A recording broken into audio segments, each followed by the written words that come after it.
ਸਤਿ ਸ਼੍ਰੀ ਅਕਾਲ। ਦੈਨਿਕ ਸਵੇਰਾ ਟੀਵੀ ਦੇਖ ਰਹੇ ਹੋ। ਮੈਂ ਹਾਂ ਪਮਿਲ ਪਾਟਿਆ। ਮੋਗਾ ਨੂੰ ਭੂਗੋਲਿਕ ਤੌਰ ਤੇ ਪੰਜਾਬ ਦਾ ਕੇਂਦਰ ਮੰਨਿਆ ਜਾਂਦਾ ਹੈ। ਚੋਣਾਂ ਤੋਂ ਪਹਿਲਾਂ ਸਿਆਸੀ ਪਾਰਟੀਆਂ ਆਮ ਤੌਰ ਤੇ ਰੈਲੀਆਂ ਜਾਂ ਪ੍ਰਚਾਰ ਦੀ ਸ਼ੁਰੂਆਤ ਮੋਗੇ ਤੋਂ ਕਰਦੀਆਂ ਨੇ। ਸਿਆਸਤਦਾਨਾਂ ਦੇ ਇਸ ਖਾਸ ਸ਼ੋਅ ਦੀ ਸ਼ੁਰੂਆਤ ਵੀ ਅਸੀਂ ਇਸੇ ਲਈ ਮੋਗਾ ਤੋਂ ਹੀ ਕਰ ਰਹੇ ਹਾਂ।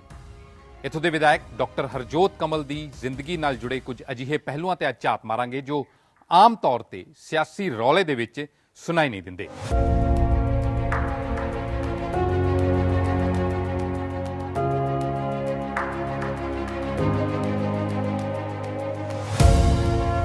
ਐਮਐਲਏ ਸਾਹਿਬ ਕੀ ਹਾਲ ਚਾਲ ਜੀ? ਆਓ ਪਾਮਿਲ ਆ ਜਾਓ ਜੀ। ਸਤਿ ਸ਼੍ਰੀ ਅਕਾਲ। ਸਤਿ ਸ਼੍ਰੀ ਅਕਾਲ। ਬਹੁਤ ਤੁਹਾਨੂੰ ਉਡੀਕਦਾ ਸੀ ਮੈਂ। ਠੀਕ ਠਾਕ ਜੀ? ਜੀ ਜੀ ਜੀ। ਡਾਕਟਰ ਸਾਹਿਬ, ਫਿਰ ਇਲੈਕਸ਼ਨ ਆ ਗਿਆ। ਹੁਣ ਇਲੈਕਸ਼ਨ ਦੀਆਂ ਤਿਆਰੀਆਂ ਕਿੱਦਾਂ ਚੱਲ ਰਹੀਆਂ ਨੇ? ਕਿਉਂਕਿ ਤੁਸੀਂ ਪਹਿਲੀ ਵਾਰੀ ਦੇ ਐਮਐਲਏ, ਪਹਿਲੀ ਵਾਰੀ ਆਪਣਾ ਰਿਪੋਰਟ ਕਾਰਡ ਲੈ ਕੇ ਲੋਕਾਂ 'ਚ ਜਾਣਾ। ਮੈਂ ਨਾ ਤਾਂ ਪਹਿਲਾਂ ਇਲੈਕਸ਼ਨ ਮੋਡ 'ਚ ਆਇਆ ਸੀ, ਨਾ ਮੈਂ ਹੁਣ ਕਦੇ ਇਲੈਕਸ਼ਨ ਮੋਡ 'ਚ ਆਇਆ, ਔਰ ਦੂਸਰੇ ਪਾਸੇ ਜੇ ਦੇਖੋ ਨਾ ਕਦੀ ਆਫ ਮੋਡ 'ਚ ਹੀ ਆਇਆ। ਮੇਰਾ ਰੁਟੀਨ ਹੀ ਇਦਾਂ ਦਾ, ਜਦੋਂ ਦਾ ਮੈਂ ਤਕਰੀਬਨ ਇਲੈਕਸ਼ਨ ਤੋਂ 10 ਸਾਲ ਪਹਿਲਾਂ ਤੋਂ ਇਸ ਦੌੜ 'ਚ ਲੱਗਿਆ ਕਿ ਐਮਐਲਏ ਬਣਨਾ, 2008 ਤੋਂ ਸਫ਼ਰ ਸ਼ੁਰੂ ਕੀਤਾ, ਤਾਂ ਇਵੇਂ ਹੀ ਚੱਲੀ ਜਾਂਦਾ। ਰੋਜ਼ ਸਵੇਰੇ ਉੱਠ ਕੇ ਕੰਮ ਤੇ ਨਿਕਲ ਜਾਈਦਾ, ਔਰ ਕੰਮ ਇਹੀ ਆ ਕਿ ਲੋਕਾਂ ਦੇ ਮਸਲੇ ਸੁਣਨੇ, ਉਹਨਾਂ ਨੂੰ ਹੱਲ ਕਰਾਉਣਾ। ਕੰਮ ਕੀ ਕੀਤੇ ਤੁਸੀਂ? ਅਸੀਂ ਉਹ ਵੀ ਜ਼ਰੂਰ ਤੁਹਾਡੇ ਹਲਕੇ 'ਚ ਥੋੜੇ ਬਹੁਤ ਜਾ ਕੇ ਦੇਖਾਂਗੇ। ਤੁਸੀਂ ਕਿਹਾ ਵੀ ਮੈਂ 10 ਸਾਲ ਤੋਂ ਐਮਐਲਏ ਬਣਨ 'ਚ ਲੱਗਿਆ ਹੋਇਆ ਸੀਗਾ। ਜਦੋਂ ਆਮ ਲੋਕ ਤੌਰ ਤੇ ਲੋਕੀ ਸੋਚਦੇ, ਕਹਿੰਦੇ ਫੋਰਨ ਦੇ ਵਿੱਚ ਲੀਡਰ ਆਮ ਤੌਰ ਤੇ ਲੋਕਾਂ ਦੇ ਵਿੱਚ ਰਹਿ ਕੇ ਲੋਕਾਂ ਵਰਗੇ ਹੋ ਜਾਂਦੇ, ਪੰਜਾਬ ਦੇ ਵਿੱਚ ਐਮਐਲਏ ਨੂੰ ਬੜੀ ਵੱਡੀ ਤੋਪ ਦੀ ਤਰ੍ਹਾਂ ਦੇਖਿਆ ਜਾਂਦਾ, ਹਨਾ? ਕੀ ਮਹਿਸੂਸ ਕਰਦੇ ਹੋ ਵੀ ਅੱਜ ਤੇ ਮੈਂ ਐਮਐਲਏ ਬਣ ਗਿਆ? ਸਟੂਡੈਂਟ ਪੋਲਿਟਿਕਸ ਤੋਂ ਤੁਸੀਂ ਨਿਕਲੇ ਸੀਗੇ। ਦੇਖੋ ਪਾਮਿਲ, ਇਹ ਗੱਲ ਠੀਕ ਹੈ ਕਿ ਜਿਹੜੇ ਬੰਦੇ ਸਟੂਡੈਂਟ ਪੋਲਿਟਿਕਸ ਵਿੱਚੋਂ ਨਿਕਲੇ ਹੁੰਦੇ ਆ, ਉਹ ਕਦੇ ਆਪਣੇ ਆਪ ਨੂੰ ਬਾਕੀਆਂ ਨਾਲੋਂ ਕੋਈ ਬਖਰੇਵੇਂ 'ਚ ਨਹੀਂ ਮਹਿਸੂਸ ਕਰਦੇ, ਔਰ ਪਰਿਵਾਰਕ ਪਿਛੋਕੜ ਵੀ ਕੋਈ ਇਦਾਂ ਨਹੀਂ, ਕੋਈ ਧੌਣ 'ਚ ਕਿੱਲਾ ਨਹੀਂ। ਤੋ ਇਹ ਪੰਜਾਬ 'ਚ ਜ਼ਰੂਰ ਕਹਿੰਦੇ ਕਿ ਲੀਡਰ ਦੀ ਧੌਣ 'ਚ ਕਿੱਲਾ ਹੋ ਗਿਆ, ਐਮਐਲਏ ਬਣ ਗਿਆ ਜਾਂ ਐਮਪੀ ਬਣ ਗਿਆ। ਮੈਨੂੰ ਨਹੀਂ ਕਦੇ ਮਹਿਸੂਸ ਹੋਇਆ। ਮੈਨੂੰ ਆਪਣੇ ਆਪ 'ਚ ਵੀ ਤੇ ਆਪਣੇ ਬਹੁਤ ਸਾਰੇ ਸਾਥੀਆਂ 'ਚ ਵੀ ਕਦੀ ਐਵੇਂ ਲੱਗਿਆ ਹੀ ਨਹੀਂ ਵੀ ਅਸੀਂ ਕੋਈ ਬਖਰੇਵੇਂ ਆ। ਔਰ ਮੈਨੂੰ ਬਹੁਤ ਵਾਰੀ ਤਾਂ ਮੈਨੂੰ ਐ ਪਤਾ ਹੀ ਨਹੀਂ ਲੱਗਦਾ ਵੀ ਅੱਛਾ ਮੈਂ ਐਮਐਲਏ ਆ, ਕਿਉਂਕਿ ਕਦੇ ਉਦਾਂ ਦੀ ਕੋਈ ਗੱਲ ਹੀ ਨਹੀਂ ਹੋਈ। ਰੁਟੀਨ ਜੇ ਵਾਂਗੂ ਇਦਾਂ ਹੀ ਚੱਲੀ ਜਾਂਦੇ ਸੀ ਪਹਿਲਾਂ, ਇਵੇਂ ਹੁਣ ਚੱਲੀ ਜਾਂਦੇ ਆ। ਸਟੂਡੈਂਟ ਪੋਲਿਟਿਕਸ ਦੇ ਵਿੱਚ ਕਦੋਂ ਇਨਵੋਲਵ ਹੋਏ ਤੇ ਕਦੋਂ ਇਹ ਸੋਚ ਲਿਆ ਵੀ ਹਾਂ ਮੈਂ ਕਦੇ ਐਮਐਲਏ, ਐਮਪੀ ਜਾਂ ਕਦੇ ਮੰਤਰੀ ਦੀ ਕੁਰਸੀ ਤੱਕ ਪਹੁੰਚਣਾ? ਪਹਿਲੀ ਵਾਰੀ ਧੱਕੇ ਨਾਲ ਮੈਨੂੰ ਚੋਣ ਲੜਾਈ ਗਈ ਸੀ। ਮੈਂ ਆਪਣੇ ਬੀਐਮਐਸ ਕਾਲਜ ਦੇ ਵਿੱਚ ਜਦੋਂ ਅਜੇ ਐਡਮਿਸ਼ਨ ਹੀ ਲਈ, ਤਾਂ ਮਹੀਨੇ ਕੁ ਬਾਅਦ ਇਲੈਕਸ਼ਨ ਆ ਗਈ। ਕਿਹੜੇ ਕਾਲਜ? ਇੱਥੇ ਐਸਐਸਐਮਡੀ ਆਯੁਰਵੈਦਿਕ ਮੈਡੀਕਲ ਕਾਲਜ ਸੀਗਾ ਮੋਗਾ, ਤੇ ਮੈਂ ਮਹੀਨੇ ਕੁ ਬਾਅਦ ਹੀ ਇਲੈਕਸ਼ਨ ਆ ਗਈ ਸਟੂਡੈਂਟ ਕੌਂਸਲ ਦੀ। ਤੇ ਉਹ ਮੇਰੇ ਜਿਹੜੇ ਸੀਨੀਅਰ ਸੀਗੇ, ਉਹਨਾਂ ਨੇ ਐਵੇਂ ਦਬਕਾ ਮਾਰ ਦਿੱਤਾ ਵੀ ਇਹ ਕੋਈ ਸੌਖਾ ਕੰਮ ਹੈ, ਤੂੰ ਸੀਆਰ ਖੜਾ ਹੋ ਕੇ ਦਿਖਾ। CR class representative. ਤੇ ਉਹ ਉੱਥੋਂ ਸ਼ੁਰੂ ਕਰ ਦਿੱਤਾ ਸਫ਼ਰ। ਮੈਂ ਐਵੇਂ ਜਿਵੇਂ ਚੈਲੰਜ ਕਬੂਲ ਕਰ ਲਿਆ ਤੇ ਮੈਂ ਉਹ ਇਲੈਕਸ਼ਨ ਲੜ ਲਈ। ਤੇ ਸਾਡੇ 4-5 ਜਾਣੇ ਸੀਗੇ ਜਿਹੜੇ ਕੋਈ ਮੋਗੇ ਦੇ ਲੋਕਲ ਵੀ ਸੀਗੇ ਵਿੱਚੋਂ, ਪਰ ਉਹ ਥੈਂਕ ਗੋਡ ਮੈਨੂੰ ਸਭ ਤੋਂ ਵੱਧ ਵੋਟਾਂ ਪਈਆਂ ਔਰ ਮੈਂ ਹੋ ਗਿਆ। ਔਰ ਇਹ ਕਿਹੜੇ ਸਾਲ ਦੀ ਗੱਲ ਹੈ? ਇਹ 85-86 ਦੀ ਗੱਲ ਹੈ ਜੀ। ਅੱਛਾ। ਤੇ ਬਸ ਉਹਦੇ ਤੋਂ ਬਾਅਦ ਕਦੇ ਇਦਾਂ ਦੀ ਨਹੀਂ ਮਨ ਦੇ ਵਿੱਚ ਆਈ ਵੀ ਮੈਂ ਕਦੇ ਐਮਐਲਏ ਬਣਨਾ ਜਾਂ ਮੈਂ ਕੋਈ ਪੋਲਿਟਿਕਸ ਕਰਨੀ ਹੈ। ਪਰ ਇਹ ਇੰਨਾ ਗਿਆ ਵੀ ਉਹ ਸ਼ੁਰੂਆਤ ਤੁਸੀਂ ਉਹਨੂੰ ਕਹਿ ਸਕਦੇ ਹੋ, ਇੱਕ ਪੋਲਿਟਿਕਸ ਇਲੈਕਟੋਰਲ ਜੇਤੂ ਸ਼ੁਰੂਆਤ ਹੋ ਗਈ। ਹਾਂ, ਬਸ ਉਹ ਹੋ ਗਈ। ਫਿਰ ਆਪਦਾ ਪ੍ਰੋਫੈਸ਼ਨ ਹੀ ਇਦਾਂ ਦਾ ਸੀਗਾ, ਡਾਕਟਰੀ 'ਚ ਪੈ ਗਏ ਤੇ ਕੱਟ ਆਫ ਹੀ ਹੋ ਗਏ। ਬੜਾ ਸਮਾਜਿਕ ਜਿਹੜੀਆਂ ਚੀਜ਼ਾਂ ਹੈਗੀਆਂ ਉਹਨਾਂ ਤੋਂ ਕੱਟ ਕੇ ਮਰੀਜ਼ਾਂ ਤੱਕ ਹੀ ਸੀਮਤ ਰਹਿ ਗਏ। ਫਿਰ ਗਵਰਨਮੈਂਟ ਜੌਬ ਮਿਲ ਗਈ। ਉਦੋਂ ਬਾਅਦ ਸਬੱਬ ਇਦਾਂ ਦਾ ਬਣ ਗਿਆ। ਮੈਂ ਗਵਰਨਮੈਂਟ ਜੌਬ ਕਿਹੜੀ ਕੀਤੀ ਤੁਸੀਂ? ਮੈਂ ਆਯੁਰਵੈਦਿਕ ਮੈਡੀਕਲ ਅਫਸਰ ਦੀ। ਅੱਛਾ। ਤਾਂ ਫਿਰ ਉਦੋਂ ਬਾਅਦ ਇੱਥੋਂ ਇੱਕ ਵਾਰੀ ਮੋਗਾ ਛੱਡ ਕੇ ਮੈਂ ਚਲੇ ਗਿਆ ਸੀਗਾ। ਆਪਣਾ ਮੇਰਾ ਪਿੰਡ ਉਧਰ ਡਿਸਟ੍ਰਿਕਟ ਹੁਸ਼ਿਆਰਪੁਰ ਚ ਪੈਂਦਾ, ਟਾਂਡਾ ਉੜਮੜ। ਪਰ ਉਹ ਪ੍ਰਮਾਤਮਾ ਨੇ ਮੁੜ ਕੇ ਇੱਥੇ ਲਿਆਉਣਾ ਸੀਗਾ, ਸਬੱਬ ਇਦਾਂ ਦਾ ਬਣ ਗਿਆ। ਵਾਈਫ ਮੇਰੀ ਗਾਇਨੀਕੋਲੋਜਿਸਟ ਸੀ, ਤਾਂ ਫਿਰ ਐਜੂਕੇਸ਼ਨ ਲਾਈਨ ਚ ਆ ਗਏ। 2000 ਦੇ ਵਿੱਚ ਜਾਂ 2001 ਦੇ ਵਿੱਚ ਮੇਰੇ ਵੱਡੇ ਭਰਾਵਾਂ ਵਰਗੇ ਦੋਸਤ ਨੇ, ਕੁਲਜੀਤ ਨਾਗਰਾ ਜੀ, ਯੂਨੀਵਰਸਿਟੀ ਵੇਲੇ ਤੋਂ ਉਹਨਾਂ ਨਾਲ ਪਿਆਰ ਸੀਗਾ, ਦੋਸਤੀ ਸੀ। ਤਾਂ ਉਹਨਾਂ ਨੇ ਉਸ ਵੇਲੇ ਜਦੋਂ ਯੂਥ ਕਾਂਗਰਸ ਦੇ ਉਹ ਆਲ ਇੰਡੀਆ ਦੇ ਜਨਰਲ ਸੈਕਟਰੀ ਬਣੇ, ਤੇ ਮੇਰੇ ਵਰਗੇ ਬਹੁਤ ਸਾਰੇ ਸਾਥੀਆਂ ਨੂੰ ਕਾਂਗਰਸ ਜੁਆਇਨ ਕਰਾਈ ਵਿਧੀ ਪੂਰਵਕ। ਤਾਂ ਮੈਂ ਕੁਲਜੀਤ ਨਾਗਰਾ ਨੇ ਕਰਾਈ? ਹਾਂ, ਮੈਂ ਯੂਥ ਕਾਂਗਰਸ ਦੇ ਵਿੱਚ ਆ ਗਿਆ ਕੁਲਜੀਤ ਨਾਗਰਾ ਭਾਜੀ ਦੀ ਪ੍ਰੇਰਣਾ ਨਾਲ। ਉਹ ਬਸ ਉਸ ਤੋਂ ਬਾਅਦ ਯੂਥ 'ਚ ਲੱਗੇ ਰਹੇ। ਹੌਲੀ ਹੌਲੀ ਪੌੜੀ ਦਰ ਪੌੜੀ ਫਿਰ ਯੂਥ ਕਾਂਗਰਸ ਪੰਜਾਬ ਦਾ ਸੈਕਟਰੀ, ਪੰਜਾਬ ਦਾ ਜਨਰਲ ਸੈਕਟਰੀ, ਫਿਰ ਉਮਰ ਦੇ ਹਿਸਾਬ ਨਾਲ ਵੱਡੀ ਕਾਂਗਰਸ ਚ ਆ ਗਈ। ਉਹਦੇ ਵੀ ਅੱਛੀਆਂ ਜ਼ਿੰਮੇਵਾਰੀਆਂ ਰਹੀਆਂ। ਪੰਜਾਬ ਦਾ ਵੱਡੀ ਕਾਂਗਰਸ ਦਾ ਪੰਜਾਬ ਪ੍ਰਦੇਸ਼ ਕਾਂਗਰਸ ਚ ਸੈਕਟਰੀ ਰਿਹਾ ਮੈਂ। ਫਿਰ ਮੈਨੂੰ ਖੇਤ ਕਿਸਾਨ ਮਜ਼ਦੂਰ ਸੈੱਲ ਦਾ ਜ਼ਿਲ੍ਹੇ ਦਾ ਚੇਅਰਮੈਨ ਲਾਤਾ ਮੋਗੇ ਦਾ। ਉਹਦੇ ਤੋਂ ਬਾਅਦ ਕੈਪਟਨ ਸਾਹਿਬ ਆ ਗਏ ਮਹਾਰਾਜਾ ਅਮਰਿੰਦਰ ਸਿੰਘ ਜੀ। ਉਦੋਂ ਪਹਿਲਾਂ ਬਾਜਵਾ ਸਾਹਿਬ ਨੇ ਲਾਇਆ ਸੀਗਾ। ਫਿਰ ਉਦੋਂ ਬਾਜਵਾ ਸਾਹਿਬ ਨੇ ਮੈਨੂੰ ਡਿਸਟ੍ਰਿਕਟ ਦਾ ਸੋਸ਼ਲ ਮੀਡੀਆ ਸੈੱਲ ਦਾ ਲਾ ਦਿੱਤਾ ਚੇਅਰਮੈਨ। ਤਾਂ ਮਹਾਰਾਜਾ ਸਾਹਿਬ ਨੇ ਆ ਕੇ ਕੈਪਟਨ ਅਮਰਿੰਦਰ ਸਿੰਘ ਹੋਣਾ ਨੇ ਮੈਨੂੰ ਪੰਜਾਬ ਦਾ ਸੋਸ਼ਲ ਮੀਡੀਆ ਸੈੱਲ ਦਾ ਚੇਅਰਮੈਨ ਲਾਤਾ। ਬਸ ਇਦਾਂ ਹੀ ਆ, ਪੌੜੀ ਦਰ ਪੌੜੀ ਲੱਗੇ ਰਹੇ ਔਰ ਉਹ ਯਤਨਾਂ ਨੂੰ ਇੱਕ ਦਿਨ ਬੂਰ ਪੈ ਗਿਆ। ਇਹ ਬੜਾ ਔਖਾ ਹੁੰਦਾ। ਤੁਸੀਂ ਟਾਂਡੇ ਤੋਂ, ਪਿਛੋਕੜ ਤੁਹਾਡਾ ਟਾਂਡੇ ਤੇ ਹੈਗਾ ਨਾ ਜੀ ਜੀ। ਟਾਂਡੇ ਤੋਂ ਆ ਕੇ ਮੋਗਾ ਮਤਲਬ ਦੁਆਬੇ ਚੋਂ ਮਾਲਵੇ ਚ ਆ ਜਾਣਾ ਔਰ ਮਾਲਵੇ ਚ ਆ ਕੇ ਐਮਐਲਏ ਬਣ ਜਾਣਾ, ਇਹ ਕਈ ਵਾਰੀ ਔਖਾ ਹੁੰਦਾ ਆਮ ਤੌਰ ਦੇ ਉੱਤੇ।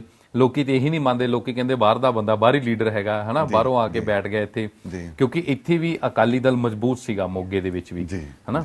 ਤੇ ਇਹ ਕਿਸ ਤਰ੍ਹਾਂ ਸਬਬ ਬਣਿਆ ਕਿ ਇੱਥੇ ਆ ਕੇ ਮੋਗੇ ਤੋਂ ਇੱਧਰ ਆ ਗਏ ਤੁਸੀਂ, ਫਿਰ ਇੱਥੇ ਆ ਕੇ ਰਾਜਨੀਤੀ 'ਚ ਸਪੇਸ ਲੈਣਾ ਕਿੰਨਾ ਕੁ ਔਖਾ ਸੀ?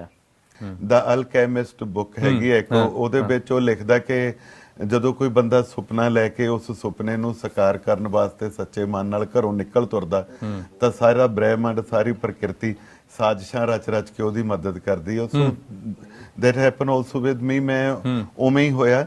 ਮੈਂ 2007 ਤੱਕ ਸਿਰਫ ਇੰਨਾ ਹੀ ਸੀਗਾ ਕਿ ਮੈਂ ਯੂਥ ਕਾਂਗਰਸ ਦਾ ਲੀਡਰ ਸੀਗਾ। ਮੈਂ 2008 ਤੋਂ ਫਿਰ ਮੈਂ ਆਪਣਾ ਸਫ਼ਰ ਆਪ ਸ਼ੁਰੂ ਕੀਤਾ। ਕਿਉਂਕਿ ਪੋਲੀਟੀਕਲ ਪਾਰਟੀ ਦੇ ਵਿੱਚ ਆ ਕੇ ਸਪੇਸ ਲੈਣਾ ਵੀ ਬੜਾ ਔਖਾ ਹੁੰਦਾ। ਇੱਕ ਸਟਰਗਲ ਹੁੰਦੀ ਹੈ ਤੁਸੀਂ ਪਾਰਟੀ ਦੇ ਵਿੱਚ ਆਉਣਾ, ਇੱਕ ਸਟਰਗਲ ਹੁੰਦੀ ਹੈ ਪਾਰਟੀ ਦੇ ਵਿੱਚ ਰਹਿ ਕੇ ਵੀ ਉੱਪਰ ਜਾਣਾ। ਇੱਥੋਂ ਮੋਗੇ ਤੋਂ 13-14 ਜਾਣੇ ਸੀਗੇ ਅਸੀਂ ਟਿਕਟ ਮੰਗਦੇ। ਤਾਂ ਉਹ ਜਿਹੜੇ ਮੇਰੇ ਨਾਲ ਦੇ ਸੰਘਰਸ਼ ਕਰਨ ਵਾਲੇ ਸੀ, ਕੋਈ ਕਹਿੰਦਾ ਸੀ ਮੈਨੂੰ ਸੋਨੀਆ ਗਾਂਧੀ ਜੀ ਨੇ ਥਾਪੀ ਦਿੱਤੀ ਹੈ, ਕੋਈ ਕਹਿੰਦਾ ਸੀ ਮੈਨੂੰ ਰਾਹੁਲ ਗਾਂਧੀ ਜੀ ਨੇ ਭੇਜਿਆ, ਕੋਈ ਕਹਿੰਦਾ ਸੀ ਮੈਂ NSUI ਦੇ ਕੋਟੇ ਚੋਂ ਟਿਕਟ ਲੈਣੀ ਹੈ, ਕੋਈ ਮਹਿਲਾ ਕੋਟੇ ਦੀ ਗੱਲ ਕਰਦੇ ਸੀ, ਕੋਈ ਕਹਿੰਦੇ ਸੀ ਮੈਨੂੰ ਮਹਾਰਾਜਾ ਸਾਹਿਬ ਨੇ ਥਾਪੀ ਦਿੱਤੀ ਵੀ ਹੈ। ਮੇਰੇ ਆਪਣੇ ਸਾਥੀ ਮੇਰੇ ਨਾਲ ਜਿਹੜੇ ਕੰਮ ਕਰਦੇ ਸੀ ਉਹ ਵੀ ਮੈਨੂੰ ਕਹਿੰਦੇ ਸੀ ਕਦੇ-ਕਦੇ ਵੀ ਤੁਸੀਂ ਵੀ ਕਹਿ ਦਿਆ ਕਰੋ ਮੈਨੂੰ ਫਲਾਣੇ ਨੇ ਕਿਹਾ ਵੀ ਆਪਾਂ ਨੂੰ ਲੋਕੀ ਹੌਲੀ-ਹੌਲੀ ਕਹਿਣਗੇ ਪਰ ਆਸ਼ੀਰਵਾਦ ਹੋਣਾ ਜ਼ਰੂਰੀ ਹੈ। ਹਾਂ ਵੀ ਤੁਸੀਂ ਕਹਿੰਦੇ ਹੀ ਨਹੀਂ। ਤੇ ਮੈਂ ਇੱਕੋ ਗੱਲ ਸੀ, ਮੈਂ ਕਿਹਾ ਵੀ ਮੈਂ ਝੂਠ ਨਹੀਂ ਬੋਲਣਾ, ਮੈਨੂੰ ਕਿਸੇ ਨੇ ਨਹੀਂ ਕਿਹਾ ਹੋਇਆ। ਭਾਜੀ ਕੁਲਜੀਤ ਨਾਗਰਾ ਨੇ ਵੀ ਕੋਈ ਗੱਲ ਕਹੀ ਸੀਗੀ ਵੀ 21 ਹੋਏਗਾ ਤਾਂ 21 ਚ ਗਿਣਾਂਗੇ, ਜੇ 20 ਵੀ ਹੋਇਆ ਤਾਂ ਐ ਨਹੀਂ ਕਹਿਣਾ ਵੀ ਇਹ 20 ਹੈ ਤੇ ਇਹਨੂੰ ਟਿਕਟ ਦੇ ਦਿਓ 21 ਕਰ ਲੂੰਗਾ। ਔਰ ਮੈਂ ਲੰਬਾ ਸੋਚ ਕੇ ਚੱਲਿਆ ਪਿਆ ਸੀ। 2008 ਤੋਂ ਸਫ਼ਰ ਸ਼ੁਰੂ ਕੀਤਾ, 12 ਚ ਟਿਕਟ ਅਪਲਾਈ ਕੀਤੀ, ਪਰ ਮੈਂ ਇਸ ਤਰ੍ਹਾਂ ਨਹੀਂ ਸੀ ਅਪਲਾਈ ਕੀਤੀ ਵੀ ਮੈਨੂੰ ਟਿਕਟ ਮਿਲ ਹੀ ਜਾਵੇ ਤੇ ਫੇਰ ਹੀ ਆ, ਨਹੀਂ ਤਾਂ ਪਾਰਟੀ ਛੱਡ ਦੇਣੀ ਆ। ਤੇ ਮੈਂ 12 ਚ ਜਦੋਂ ਟਿਕਟ ਅਪਲਾਈ ਕੀਤੀ ਆ, ਮੈਨੂੰ ਉਸ ਵੇਲੇ ਕਿਤੇ ਨਾ ਕਿਤੇ ਅੰਦਰੋਂ ਇਸ ਗੱਲ ਦਾ ਪਤਾ ਸੀ ਕਿ ਮੈਂ ਅਜੇ ਉਹਨਾਂ ਪਰਪੱਕ ਨਹੀਂ ਹੋਇਆ। ਪਹਿਲੀ ਗੱਲ ਤਾਂ ਮੈਨੂੰ ਟਿਕਟ ਨਹੀਂ ਮਿਲਣੀ ਕਿਉਂਕਿ ਸਿਟਿੰਗ ਐਮਐਲਏ ਜੋਗਿੰਦਰਪਾਲ ਜੀ ਸੀਗੇ, ਔਰ ਦੂਜੀ ਗੱਲ ਮੈਨੂੰ ਇਹ ਪਤਾ ਸੀਗਾ ਕਿ ਜੇ ਕਿਤੇ ਮੈਨੂੰ ਟਿਕਟ ਮਿਲ ਵੀ ਗਈ ਤਾਂ ਮੇਰੀ ਅਜੇ ਉਹ ਸਟੇਜ ਨਹੀਂ ਮੈਂ ਜਿੱਤਾਂ, ਇਲੈਕਸ਼ਨ ਜਿੱਤਾਂ ਉਹਨੀਆਂ ਵੋਟਾਂ ਦੀ। ਹਾਂ, ਮੈਨੂੰ ਪਤਾ ਸੀ। ਹਰੇਕ ਬੰਦੇ ਨੂੰ ਅੰਦਰੋਂ ਪਤਾ ਹੁੰਦਾ, ਉੱਪਰੋਂ ਚਾਹੇ ਉਹ ਮੰਨੇ ਚਾਹੇ ਨਾ। ਇਹ ਵੀ ਕਿਹਾ ਜਾਂਦਾ ਕਿ ਡਾਕਟਰ ਹਰਜੋਤ ਕਮਲ ਜਿਹੜਾ ਰਾਹੁਲ ਗਾਂਧੀ ਕੈਂਪ ਦੇ ਬੰਦੇ, ਰਾਹੁਲ ਗਾਂਧੀ ਨੇ ਜਿਹੜੇ ਕੁਝ ਯੰਗ 5-6 ਲੀਡਰ ਪੰਜਾਬ ਦੇ ਵਿੱਚੋਂ ਚੁਣੇ ਸੀ, ਡਾਕਟਰ ਹਰਜੋਤ ਕਮਲ ਦਾ ਨਾਮ ਵੀ ਉਹਨਾਂ ਦੇ ਵਿੱਚ ਸੀਗਾ। ਕਿਤੇ ਹੱਥ ਆਸ਼ੀਰਵਾਦ ਵੱਡਾ ਹੈਗਾ ਸੀ ਉੱਪਰ। ਦੇਖੋ, ਮੈਂ ਇਸ ਗੱਲ ਨੂੰ ਕਦੇ ਵੀ ਡਿਨਾਈ ਨਹੀਂ ਕਰਦਾ, ਤੁਹਾਡੇ ਉੱਤੇ ਵੱਡਾ ਹੱਥ ਹੋਣਾ ਜ਼ਰੂਰੀ ਹੁੰਦਾ। ਜੇ ਤੁਸੀਂ ਤੁਹਾਡਾ ਕੋਈ ਉੱਪਰ ਬਾਂਹ ਫੜਨ ਵਾਲਾ ਨਹੀਂ ਹੈਗਾ ਤਾਂ ਤੁਸੀਂ ਹੋ ਸਕਦਾ ਕੋਠੇ ਚੜ੍ਹਨ ਔਖ ਹੋ ਜਾਏ। ਪਰ ਮੈਂ ਇੱਕ ਗੱਲ ਇਹ ਕਹਿਣਾ ਕਿ ਉੱਪਰੋਂ ਜਿੰਨੀਆਂ ਮਰਜ਼ੀ ਕੋਈ ਆਵਾਜ਼ਾਂ ਮਾਰਨ ਵਾਲਾ ਹੋਵੇ, ਪੌੜੀਆਂ ਤੁਹਾਨੂੰ ਆਪ ਚੜ੍ਹਨੀਆਂ ਪੈਣੀਆਂ। 2012 ਚ ਤੇ ਤੁਸੀਂ ਇਹ ਸੋਚ ਲਿਆ ਕਿ ਟਿਕਟ ਨਹੀਂ ਮਿਲਣੀ, ਫਿਰ ਟਿਕਟ ਮਿਲੀ ਕਿੱਦਾਂ? ਮੈਂ ਇਸ ਗੱਲ ਲਈ ਕਾਂਗਰਸ ਪਾਰਟੀ ਦਾ ਬੜਾ ਧੰਨਵਾਦੀ ਹਾਂ, ਪ੍ਰਸ਼ਾਂਤ ਕਿਸ਼ੋਰ ਜੀ ਦਾ ਬੜਾ ਧੰਨਵਾਦੀ ਹਾਂ, ਜਿਨ੍ਹਾਂ ਨੇ ਟੈਲੈਂਟ ਨੂੰ ਬਾਹਰ ਕੱਢਿਆ, ਨਿਖਾਰਿਆ ਤੇ ਉਹਦੀ ਪਛਾਣ ਕੀਤੀ। ਸੋ ਅਸੀਂ ਮੇਰੇ ਖਿਆਲ ਜੇ ਕਿਤੇ ਕਾਂਗਰਸ ਪਾਰਟੀ ਇਸ ਤਰੀਕੇ ਨਾਲ ਜਿਹੜੇ ਲੋਕ ਮਿਹਨਤ ਕਰਨ ਵਾਲੇ ਸੀ ਉਹਨਾਂ ਨੂੰ ਨਾ ਰਿਕੋਗਨਾਈਜ਼ ਕਰਦੀ, ਉਹਨਾਂ ਨੂੰ ਨਾ ਨਿਖਾਰਦੀ, ਨਾ ਪਛਾਣਦੀ, ਤਾਂ ਸ਼ਾਇਦ ਅੱਜ ਹਰਜੋਤ ਕਮਲ ਐਮਐਲਏ ਨਾ ਹੁੰਦਾ। ਤੁਸੀਂ ਪ੍ਰਸ਼ਾਂਤ ਕਿਸ਼ੋਰ ਹੁਣਾਂ ਦਾ ਨਾਮ ਲਿਆ, ਤੁਹਾਡੀ ਮੀਟਿੰਗ ਹੋਈ, ਪ੍ਰਸ਼ਾਂਤ ਕਿਸ਼ੋਰ ਨੇ ਤੁਹਾਨੂੰ ਕੀ ਪੁੱਛਿਆ? ਤੁਹਾਡਾ ਰਿਪੋਰਟ ਕਾਰਡ ਵੀ ਪੁੱਛਿਆ ਹੋਣਾ ਕਿ ਡਾਕਟਰ ਹਰਜੋਤ ਕਮਲ ਕੀ ਕੀਤਾ 4 ਸਾਲਾਂ 'ਚ? ਨਹੀਂ, ਇਦਾਂ ਦਾ ਕੁਝ ਨਹੀਂ ਸੀਗਾ। ਇੱਕ ਇਹ ਫਾਰਮਲ ਮੀਟਿੰਗ ਸੀਗੀ। ਔਰ ਉਹ ਦੇਖੋ, ਜਦੋਂ ਤੁਸੀਂ ਕੋਈ ਅਗਲੀ ਰਣਨੀਤੀ ਬਣਾਉਣੀ ਤਾਂ ਤੁਹਾਨੂੰ ਪਿਛਲੀ ਬੈਕਗ੍ਰਾਉਂਡ ਪਤਾ ਹੋਣੀ ਚਾਹੀਦੀ। ਵੀ ਜੋ ਮੈਂ ਪਹਿਲਾਂ ਕਰਕੇ ਗਿਆ ਸੀ ਉਹਦਾ ਕੀ ਇਫੈਕਟ ਹੈ। ਉਹਨਾਂ ਨੇ ਉਹਦੇ ਬਾਰੇ ਪੁੱਛਿਆ ਸੀਗਾ ਕਿ ਪੰਜਾਬ ਦੇ ਵਿੱਚ ਕਿਸ ਤਰ੍ਹਾਂ ਦੀ ਮਾਹੌਲ ਹੈਗਾ। ਤਾਂ ਮੈਨੂੰ ਇੱਕ ਤਾਂ ਮੈਂ ਜ਼ਿੰਦਗੀ ਦੇ ਵਿੱਚ ਝੂਠ ਬੋਲਣਾ ਆਉਂਦਾ ਹੀ ਨਹੀਂ, ਨਾ ਮੈਂ ਸਿੱਖਿਆ ਹੀ ਆ ਨਾ ਮੈਂ ਸਿੱਖਣਾ ਹੀ ਆ। ਔਰ ਮੈਂ ਸਿਆਸਤ ਵੀ ਇਵੇਂ ਹੀ ਕਰਦਾ, ਫੱਕਰਾਂ ਵਾਲਾ ਕੰਮ ਹੀ ਆ ਮੇਰਾ, ਤੇ ਜੋ ਹੈਗਾ ਉਹੀ ਦਿਖਾਉਣਾ ਮੈਂ। ਤੇ ਮੈਂ ਉਹਨਾਂ ਨੂੰ ਸਾਫ਼ ਤੌਰ ਤੇ ਦੱਸਤਾ ਕਿ ਅੱਜ ਕਾਂਗਰਸ ਪਾਰਟੀ ਦੀ ਜਿਹੜੀ ਪੋਲੀਟੀਕਲ ਪਾਰਟੀ ਆ ਉਹਦੀ ਨੈਗੇਟਿਵਿਟੀ ਉਨੀ ਹੈ ਨਹੀਂ ਜਿੰਨੀ ਸਾਡੇ ਪ੍ਰਸ਼ਾਸਨ ਨੂੰ ਲੈ ਕੇ ਨੈਗੇਟਿਵਿਟੀ ਹੈਗੀ ਆ। ਲੋਕ ਬੜੇ ਮਜੂਸ ਹੈਗੇ ਆ, ਕਈ ਚੀਜ਼ਾਂ ਦੇ ਵਿੱਚ ਪ੍ਰਸ਼ਾਸਨਿਕ ਜਿਹੜੀ ਆ ਭਾਰੂ ਹੈਗਾ ਪ੍ਰਸ਼ਾਸਨ, ਜਿਹਨੂੰ ਲੋਕ ਚਾਹੁੰਦੇ ਨੇ ਕਿ ਸਾਨੂੰ ਅਸੀਂ ਚੁਣਿਆ ਹੋਇਆ ਤੇ ਸਾਨੂੰ ਇਹਦਾ ਪੋਲੀਟੀਕਲ ਕੋਈ ਹੱਲ ਨਿਕਲੇ। ਪਰ ਉਹ ਮੈਂ ਤਾਂ ਪਹਿਲੀ ਵਾਰੀ ਬਣਿਆ, ਮੈਨੂੰ ਪਤਾ, ਪਰ ਲੋਕੀ ਕਿਤੇ ਨਾ ਕਿਤੇ ਇਸ ਗੱਲੋਂ ਮਜੂਸ ਹੈਗੇ ਆ ਵੀ ਸੁਣਵਾਈ ਘੱਟ ਹੈਗੀ ਆ। ਸੋ ਮੈਂ ਪ੍ਰਸ਼ਾਂਤ ਜੀ ਨੂੰ ਇਹ ਗੱਲ ਸਾਫ਼ ਦੱਸ ਦਿੱਤੀ ਹੈ ਕਿ ਜਿਹੜੀਆਂ ਇਹ ਮੈਂ ਇਸ ਕਰਕੇ ਕਹਿ ਰਿਹਾ, ਜਿਹੜੀਆਂ ਪਾਲਿਸੀਜ਼ ਉੱਤੋਂ ਬਣਦੀਆਂ ਸਰਕਾਰ ਦੀਆਂ ਬਹੁਤ ਅੱਛੀਆਂ ਪਾਲਿਸੀਜ਼ ਨੇ, ਬੜਾ ਵਧੀਆ ਕੰਮ ਹੋਇਆ। ਜਿੱਦਾਂ ਤੁਸੀਂ ਕਿਹਾ ਪਿਛਲੇ ਕੰਮ ਕੀ ਹੋਇਆ, ਸਭ ਤੋਂ ਵੱਡੀ ਗੱਲ ਇਹ ਆ ਕਿ ਅਸੀਂ ਜੇ ਨਸ਼ਿਆਂ ਦੀ ਗੱਲ ਕਰੀਏ, ਅੱਜ ਕੈਪਟਨ ਅਮਰਿੰਦਰ ਜੀ ਨੇ ਜੇ ਵਾਅਦਾ ਕੀਤਾ ਸੀ, ਅੱਜ ਪੰਜਾਬ ਦੇ ਵਿੱਚ ਤੁਸੀਂ ਦੇਖੋ ਕਿੱਥੇ ਉਹ ਹਾਲਾਤ ਹੈ। ਜਦੋਂ ਮੈਂ ਅੱਗੇ ਜਾਂਦਾ ਸੀ ਤਾਂ ਉਹਦੇ ਬੱਚੇ ਦੀ ਡੈਥ ਹੋ ਗਈ ਜੀ, ਸਿਰਿੰਜ ਵਿੱਚ ਹੀ ਰਹਿ ਗਈ। ਅੱਜ ਕਿੱਥੇ ਉਦਾਂ ਦੇ ਕੇਸ ਹੈਗੇ? ਅੱਜ ਉਹਨਾਂ ਚਿੱਟਾ ਨਹੀਂ ਹੈਗਾ ਜਿੰਨਾ ਉਹ ਗੱਲ ਕਰ ਰਹੇ ਸੀਗੇ ਅੱਗੇ। ਬਹੁਤ ਥਾਂ ਤੋਂ ਬੰਦੇ ਫੜੇ ਆ, ਵੱਡੀਆਂ ਖੇਪਾਂ ਫੜੀਆਂ। ਅੱਜ ਪੰਜਾਬ, ਜੇ ਤੁਸੀਂ ਚੰਗੀ ਤਰ੍ਹਾਂ ਇਹਨੂੰ ਦੇਖੋ, ਬੇਸ਼ੱਕ ਮੈਂ ਇਹ ਗੱਲ ਮੰਨਣ ਨੂੰ ਗਰੇਜ਼ ਨਹੀਂ ਕਰੂੰਗਾ ਕਿ ਨਸ਼ਾ ਬਿਲਕੁਲ ਖਤਮ ਨਹੀਂ ਹੋਇਆ ਔਰ ਕਦੇ ਹੋਣਾ ਵੀ ਨਹੀਂ। ਆਦਿ ਯੁੱਗ ਤੋਂ ਦੇਵਤੇ ਵੀ ਸੋਮਰਸ ਤੇ ਪਤਾ ਨਹੀਂ ਭਗਵਾਨ ਸ਼ਿਵ ਜੀ ਧਤੂਰਾ ਤੇ ਇਹ ਚੱਲੀ ਆਉਂਦਾ, ਨਸ਼ਾ ਚੇਂਜ ਹੁੰਦਾ ਰਹਿੰਦਾ। ਸਾਡਾ ਜਿਹੜਾ ਆਹ ਨਸ਼ਾ ਕੁੜਤਿਆਂ ਪਜਾਮਿਆਂ ਵਾਲਾ, ਇਹ ਕਿਤੇ ਬੰਦ ਹੋ ਜਾਂਦਾ। ਤੁਹਾਡਾ ਜਿਹੜਾ ਪੱਤਰਕਾਰੀ ਦਾ ਨਸ਼ਾ ਸੁੱਤੇ ਪਿਆਂ ਵੀ ਚੱਲੀ ਜਾਂਦਾ ਹੁੰਦਾ ਵੀ ਸਵੇਰੇ ਉੱਠ ਕੇ ਕੀ ਪੁੱਛਣ। ਪਰ ਇਹ ਜਿਹੜਾ ਨਸ਼ਾ ਜਿਸ ਦੀ ਗੱਲ ਕੀਤੀ ਸੀ ਕੈਪਟਨ ਅਮਰਿੰਦਰ ਸਿੰਘ ਹੋਣਾ ਨੇ, ਉਹਦਾ ਲੱਕ ਟੁੱਟਿਆ ਆ, ਵਾਕਿਆ ਬਹੁਤ ਘਟਿਆ ਪਿਆ ਹੈਗਾ। ਆਮ ਤੌਰ ਤੇ ਇਹ ਗੱਲ ਸੀਗੀ, ਇਹ ਦਾਵਾ ਸੀਗਾ ਕਿ ਅਸੀਂ ਬੇਅਦਬੀਆਂ ਦੇ ਦੋਸ਼ੀਆਂ ਨੂੰ ਅੰਦਰ ਦੇ ਦੇਵਾਂਗੇ। ਇਹ ਗੱਲ ਕਹਿ ਕੇ ਤੁਸੀਂ ਲੋਕ ਸੱਤਾ ਦੇ ਵਿੱਚ ਆਏ ਸੀ, ਪਰ ਉਹ 5 ਸਾਲ ਬੀਤ ਚਲੇ ਨੇ, ਉਹ ਹੋਇਆ ਨਹੀਂ। ਜਿਹੜੀ SIT ਬਣਾਈ ਸੀਗੀ ਕੁੰਵਰ ਵਿਜੇ ਪ੍ਰਤਾਪ ਨੇ, ਉਹ ਹਾਈ ਕੋਰਟ ਨੇ ਉਹ SIT ਰੱਦ ਕਰ ਦਿੱਤੀ, ਹਨਾ। ਹਾਈ ਕੋਰਟ ਨੇ ਕੱਲ ਹੀ ਕਹਿ ਦਿੱਤਾ ਕਿ SIT ਨਵੀਂ ਬਣਾਓ, ਕੁੰਵਰ ਵਿਜੇ ਪ੍ਰਤਾਪ ਉਸ SIT ਦਾ ਹਿੱਸਾ ਨਹੀਂ ਹੋਣਗੇ। ਫਿਰ ਇਸ਼ੂ ਇਹ ਵਾਲਾ ਮੁੱਦਾ, ਸਭ ਤੋਂ ਵੱਡੇ ਮੁੱਦੇ ਦੋ ਸੀਗੇ, ਨਸ਼ਾ ਤੇ ਬੇਅਦਬੀਆਂ। ਇਹ ਦੋਨੋਂ ਉੱਥੇ ਖੜੇ ਨੇ ਅਜੇ ਤੱਕ। ਤੁਹਾਨੂੰ ਲੋਕ ਸਵਾਲ ਨਹੀਂ ਪੁੱਛਦੇ? ਮੈਂ ਤੁਹਾਨੂੰ ਕਿਹਾ ਬੇਅਦਬੀ ਦੇ ਮੁੱਦੇ ਦੇ ਉੱਤੇ ਅਸੀਂ ਵਾਅਦਾ ਕੀਤਾ ਸੀਗਾ ਲੋਕਾਂ ਨਾਲ ਕਿ ਅਸੀਂ ਉਹਨਾਂ ਤੇ ਐਕਸ਼ਨ ਲਵਾਂਗੇ। ਐਕਸ਼ਨ ਤਾਂ ਹੋਇਆ। 2 ਬੰਦੇ ਉਹ ਅੰਦਰ ਨੇ ਜਿਨ੍ਹਾਂ ਦੀ ਬੰਦੂਕ ਗਨ ਯੂਜ਼ ਕੀਤੀ ਗਈ ਸੀ। ਇੱਕ SSP ਨੂੰ ਅੰਦਰ ਦੇ ਦੇਣਾ ਛੋਟੀ ਮੋਟੀ ਗੱਲ ਹੁੰਦੀ ਹੈ। ਇੱਕ DIG ਉਮਰਾ ਨੰਗਲ ਸਾਹਿਬ ਅੱਜ ਸਸਪੈਂਡ ਵੀ ਹੋਏ ਪਏ ਆ, ਪਹਿਲਾਂ ਵੀ ਸਸਪੈਂਡ ਕਰਤਾ, ਅੰਦਰ ਦਿੱਤਾ। ਇਹ ਕੋਈ ਛੋਟੀ ਮੋਟੀ ਗੱਲ? ਜੇ ਲੋਕ ਇਹੀ ਚਾਹੁੰਦੇ ਆ ਕਿ ਪੋਲੀਟੀਕਲ ਬੰਦੇ ਕਿਉਂ ਨਹੀਂ ਅੰਦਰ ਦਿੱਤੇ, ਤਾਂ ਉਹਦੇ ਤੇ ਮੈਂ ਸਮਝਦਾ ਕਿ ਸਿਆਸਤ ਜਿਹੜੀ ਆ ਉਹ ਜੋ ਮਰਜ਼ੀ ਕਰੀ ਚਲੋ, ਪਰ ਕਿਤੇ ਨਾ ਕਿਤੇ ਤੁਹਾਨੂੰ ਕਾਨੂੰਨ ਤੋਂ ਪਾਸੇ ਨਹੀਂ ਹੋਣਾ ਪੈਣਾ, ਤੁਹਾਨੂੰ ਕਾਨੂੰਨ ਦੇ ਮੁਤਾਬਕ ਚੱਲਣਾ ਪੈਣਾ। ਔਰ ਕੋਰਟਾਂ ਤੋਂ ਉੱਤੇ ਤਾਂ ਕੁਝ ਵੀ ਨਹੀਂ ਹੈਗਾ। ਅੱਜ ਕੁੰਵਰ ਵਿਜੇ ਪ੍ਰਤਾਪ ਅੱਜ SIT ਦੇ ਹੈੱਡ ਬਣ ਕੇ ਸਾਰੀ ਤਫਤੀਸ਼ ਕਰ ਰਹੇ ਨੇ। ਉਹਨਾਂ ਨੇ ਸਾਰਾ ਤਫਤੀਸ਼ ਕਰਕੇ ਚਲਾਨ ਪੇਸ਼ ਕਰ ਦਿੱਤਾ। ਹੁਣ ਹਾਈ ਕੋਰਟ ਕਹਿੰਦੀ ਹੈ ਜੀ ਨਵੀਂ ਬਣਾਓ। ਹੁਣ ਉੱਥੇ ਸਰਕਾਰ, ਕੈਪਟਨ ਅਮਰਿੰਦਰ ਸਿੰਘ ਜੀ ਜਾਂ ਕੋਈ ਬੰਦਾ ਕੀ ਕਰ ਸਕਦਾ? ਕੋਰਟ ਦੀ ਫਿਰ ਕੰਟੈਂਪਟ ਪੈ ਜੂਗੀ। ਉਹਨਾਂ ਨੇ ਤਾਂ ਆਪਦੀ ਰਿਪੋਰਟ ਬਣਾ ਕੇ ਬੰਦ ਕਰਕੇ ਕੋਰਟ ਦੇ ਵਿੱਚ ਦਿੱਤੀ। ਨਾਓ ਕੋਰਟ ਹੈਜ਼ ਟੂ ਡਿਸਾਈਡ ਕਿ ਉਹਦਾ ਕੀ ਕਰਾਂ। ਮੈਂ ਰਿਪੋਰਟ ਨੂੰ ਕੱਢਾਂ, ਪੜਾਂ, ਜਨਤਕ ਕਰਾਂ, ਜਿਹੜੀ ਉਹਨਾਂ ਨੇ ਇੰਨੇ ਸਾਲ ਲਾ ਕੇ ਇੱਕ ਬੰਦੇ ਦੀ ਇੰਟਰਵਿਊ ਕੀਤੀ ਆ, ਵੀਡੀਓ ਰਿਕਾਰਡਿੰਗਾਂ ਕੀਤੀਆਂ ਵੀ, ਉਹਨਾਂ ਨੂੰ ਦੇਖਣਾ ਚਾਹੀਦਾ। ਸਜ਼ਾ ਤਾਂ ਹੀ ਮਿਲੂਗੀ ਨਾ। ਮੈਂ ਤਾਰੀਫ ਬਾਅਦ ਚੋਂ ਪੁੱਛਾਂਗਾ, ਸ਼ਿਕਾਇਤਾਂ ਕੀ ਰਹਿੰਦੀਆਂ ਨੇ ਲੋਕਾਂ ਦੀਆਂ ਆਮ ਤੌਰ ਤੇ ਅੱਜ ਦੀ ਡੇਟ 'ਚ? ਕੀ ਸ਼ਿਕਾਇਤਾਂ ਨੇ ਕਿ ਸਰਕਾਰ ਨੇ ਆਹ ਨਹੀਂ ਕੀਤਾ, ਆਹ ਕਰ ਲਿਆ ਜਾਂ ਆਹ ਰਹਿ ਗਿਆ? ਇੱਕ ਇਮਾਨਦਾਰ ਐਨਾਲਿਸਿਸ ਕਰੋ ਤੇ ਦੇਖੋ। ਅੱਜ ਜੇ ਚਾਹੇ ਮੇਰੇ ਸ਼ਹਿਰ 'ਚ ਦੇਖ ਲਓ, ਮੈਂ ਆਪਣੇ ਹਲਕੇ ਤੋਂ ਹੀ ਦੱਸਾਂ, ਚਾਹੇ ਪਿੰਡਾਂ 'ਚ ਦੇਖ ਲਓ, ਡਿਵੈਲਪਮੈਂਟ ਵੱਲੋਂ ਕੋਈ ਕਸਰ ਨਹੀਂ ਹੈਗੀ। ਔਰ ਜਿਹੜੀਆਂ 20-20 ਸਾਲ ਦੀਆਂ ਗਲੀਆਂ ਸੜਕਾਂ ਰਹਿੰਦੀਆਂ ਸੀ, ਅਸੀਂ ਉਹ ਵੀ ਬਣਾ ਦਿੱਤੀਆਂ। ਔਰ ਮੇਰੇ ਹਲਕੇ ਦੇ ਵਿੱਚ 11 ਫੁੱਟੀਆਂ ਜਿਹੜੀਆਂ ਪੁਲੀਆਂ ਸੀਗੀਆਂ, 50-50 ਸਾਲ ਦੀਆਂ ਪੁਲੀਆਂ ਜਿਹੜੀਆਂ 11 ਫੁੱਟ ਦੀਆਂ ਸੀ, ਉਹ ਅਸੀਂ 24-24, 25-25 ਫੁੱਟ ਕਰਤੀਆਂ। ਆਮ ਤੌਰ ਤੇ ਕੰਬਾਈਨ ਲੰਘਾਉਣ ਲੱਗਿਆਂ ਬਲੇਡ ਚੌੜੀ ਸੀ, ਉਹਦੀਆਂ ਕੰਧਾਂ ਢਾਹ ਜਾਂਦੇ ਸੀ ਤੇ ਫਿਰ ਐਂ ਘੋਨੇ ਪੁਲ ਕਹੀ ਜਾਂਦੇ ਸੀ। ਅਸੀਂ ਉਹ ਸਾਰੀਆਂ ਚੌੜੀਆਂ ਕੀਤੀਆਂ। ਕਿਹਦੇ ਨਾਲ ਕੀਤੀਆਂ? ਸਰਕਾਰ ਦੀ ਮਨਸ਼ਾ ਸੀਗੀ ਡਿਵੈਲਪਮੈਂਟ ਕਰਨ ਦੀ। ਸਾਨੂੰ ਸਰਕਾਰ ਨੇ ਪੈਸੇ ਦਿੱਤੇ ਆ ਤਾਂ ਜਾ ਕੇ ਲੱਗੇ ਆ। ਤੁਹਾਡੇ ਤੇ ਇੱਕ ਐਲੀਗੇਸ਼ਨ ਲੱਗਾ ਸੀਗਾ, leader of opposition Harpal Singh Cheema ਹੁਣਾਂ ਤੇ ਲਾਇਆ ਸੀਗਾ ਕਿ ਨੈਸ਼ਨਲ ਹਾਈਵੇ ਦਾ ਕੋਈ ਕੰਮ ਸੀਗਾ, ਜਗ੍ਹਾ ਐਕਵਾਇਰ ਹੋਣੀ ਸੀਗੀ, 350 ਕਰੋੜ ਰੁਪਇਆ ਡਾਕਟਰ ਹਰਜੋਤ ਕਮਲ ਖਾ ਗਏ। ਤੁਸੀਂ ਅੱਜ ਅਜੀਤਵਾਲ ਮੇਰੇ ਪਿੰਡ ਆਏ ਹੋ, ਕੈਮਰਾ ਤੁਹਾਡੇ ਕੋਲ ਹੈ, ਇੱਕ ਵਾਰੀ ਸਰਚ ਜ਼ਰੂਰ ਮਾਰ ਕੇ ਮੈਨੂੰ ਦੱਸ ਦਿਓ ਘੱਟੋ ਘੱਟ ਕਿ ਮੇਰੇ ਪੈਸੇ ਕਿੱਥੇ ਕੁ ਪਏ ਆ। ਉਹਨਾਂ ਨੇ ਇਲਜ਼ਾਮ ਲਾ ਦਿੱਤਾ ਕਿ ਨੈਸ਼ਨਲ ਹਾਈਵੇ ਨਿਕਲਣੀ ਸੀ ਕੋਈ ਨਵੀਂ, ਮੋਗੇ ਵਾਲੇ ਐਮਐਲਏ ਨੇ ਉਹਦੇ ਤੇ ਸਰਕਾਰ ਤੋਂ 350 ਕਰੋੜ ਰੁਪਈਆ ਲੈ ਲਿਆ ਗਵਰਨਮੈਂਟ ਆਫ ਇੰਡੀਆ ਤੋਂ। ਤੇ ਉਹ ਕਹਿੰਦੇ ਕਿ ਐਕਸਿਸ ਬੈਂਕ ਅਜੀਤਵਾਲ ਦੋ ਵਾਰੀ ਦਰਾ ਕੇ ਦੱਸਦੇ, ਐਕਸਿਸ ਬੈਂਕ ਅਜੀਤਵਾਲ ਉਹਦੇ ਵਿੱਚ 350 ਕਿ 360 ਕਰੋੜ ਰੁਪਈਆ ਉਹਦੇ ਵਿੱਚ ਆ ਗਿਆ ਐਮਐਲਏ ਹਰਜੋਤ ਕਮਲ ਦੇ ਖਾਤੇ 'ਚ, ਦੋ ਵਾਰੀ ਦਰਾਈ ਗੱਲ। ਔਰ ਮੈਂ ਉਹਦੇ ਤੇ ਕੇਸ ਵੀ ਪਾਇਆ ਵਾ, ਕੱਲ ਉਹਦੀ ਤਰੀਕ ਸੀਗੀ, ਉਹਨਾਂ ਨੂੰ ਸਮਨ ਪਿਛਲੀ ਵਾਰੀ ਕਿਸੇ ਕਾਰਨ ਕਰਕੇ, ਕਰੋਨਾ ਕਰਕੇ ਸਲੋ ਆ ਅਦਾਲਤਾਂ ਵੀ, ਪਰ ਉਹਨਾਂ ਨੂੰ ਸਮਨ ਭੇਜ ਦਿੱਤੇ ਆ ਤੇ ਉਹਨਾਂ ਨੂੰ ਅਪੀਲ ਹੋ ਕੇ ਦੱਸਣਾ ਪਊਗਾ ਵੀ ਉਹ ਬੈਂਕ ਕਿੱਥੇ ਹੈਗਾ, ਮੇਰੇ ਪੈਸੇ ਡੁੱਬ ਜਾਣੇ ਨਹੀਂ ਤਾਂ।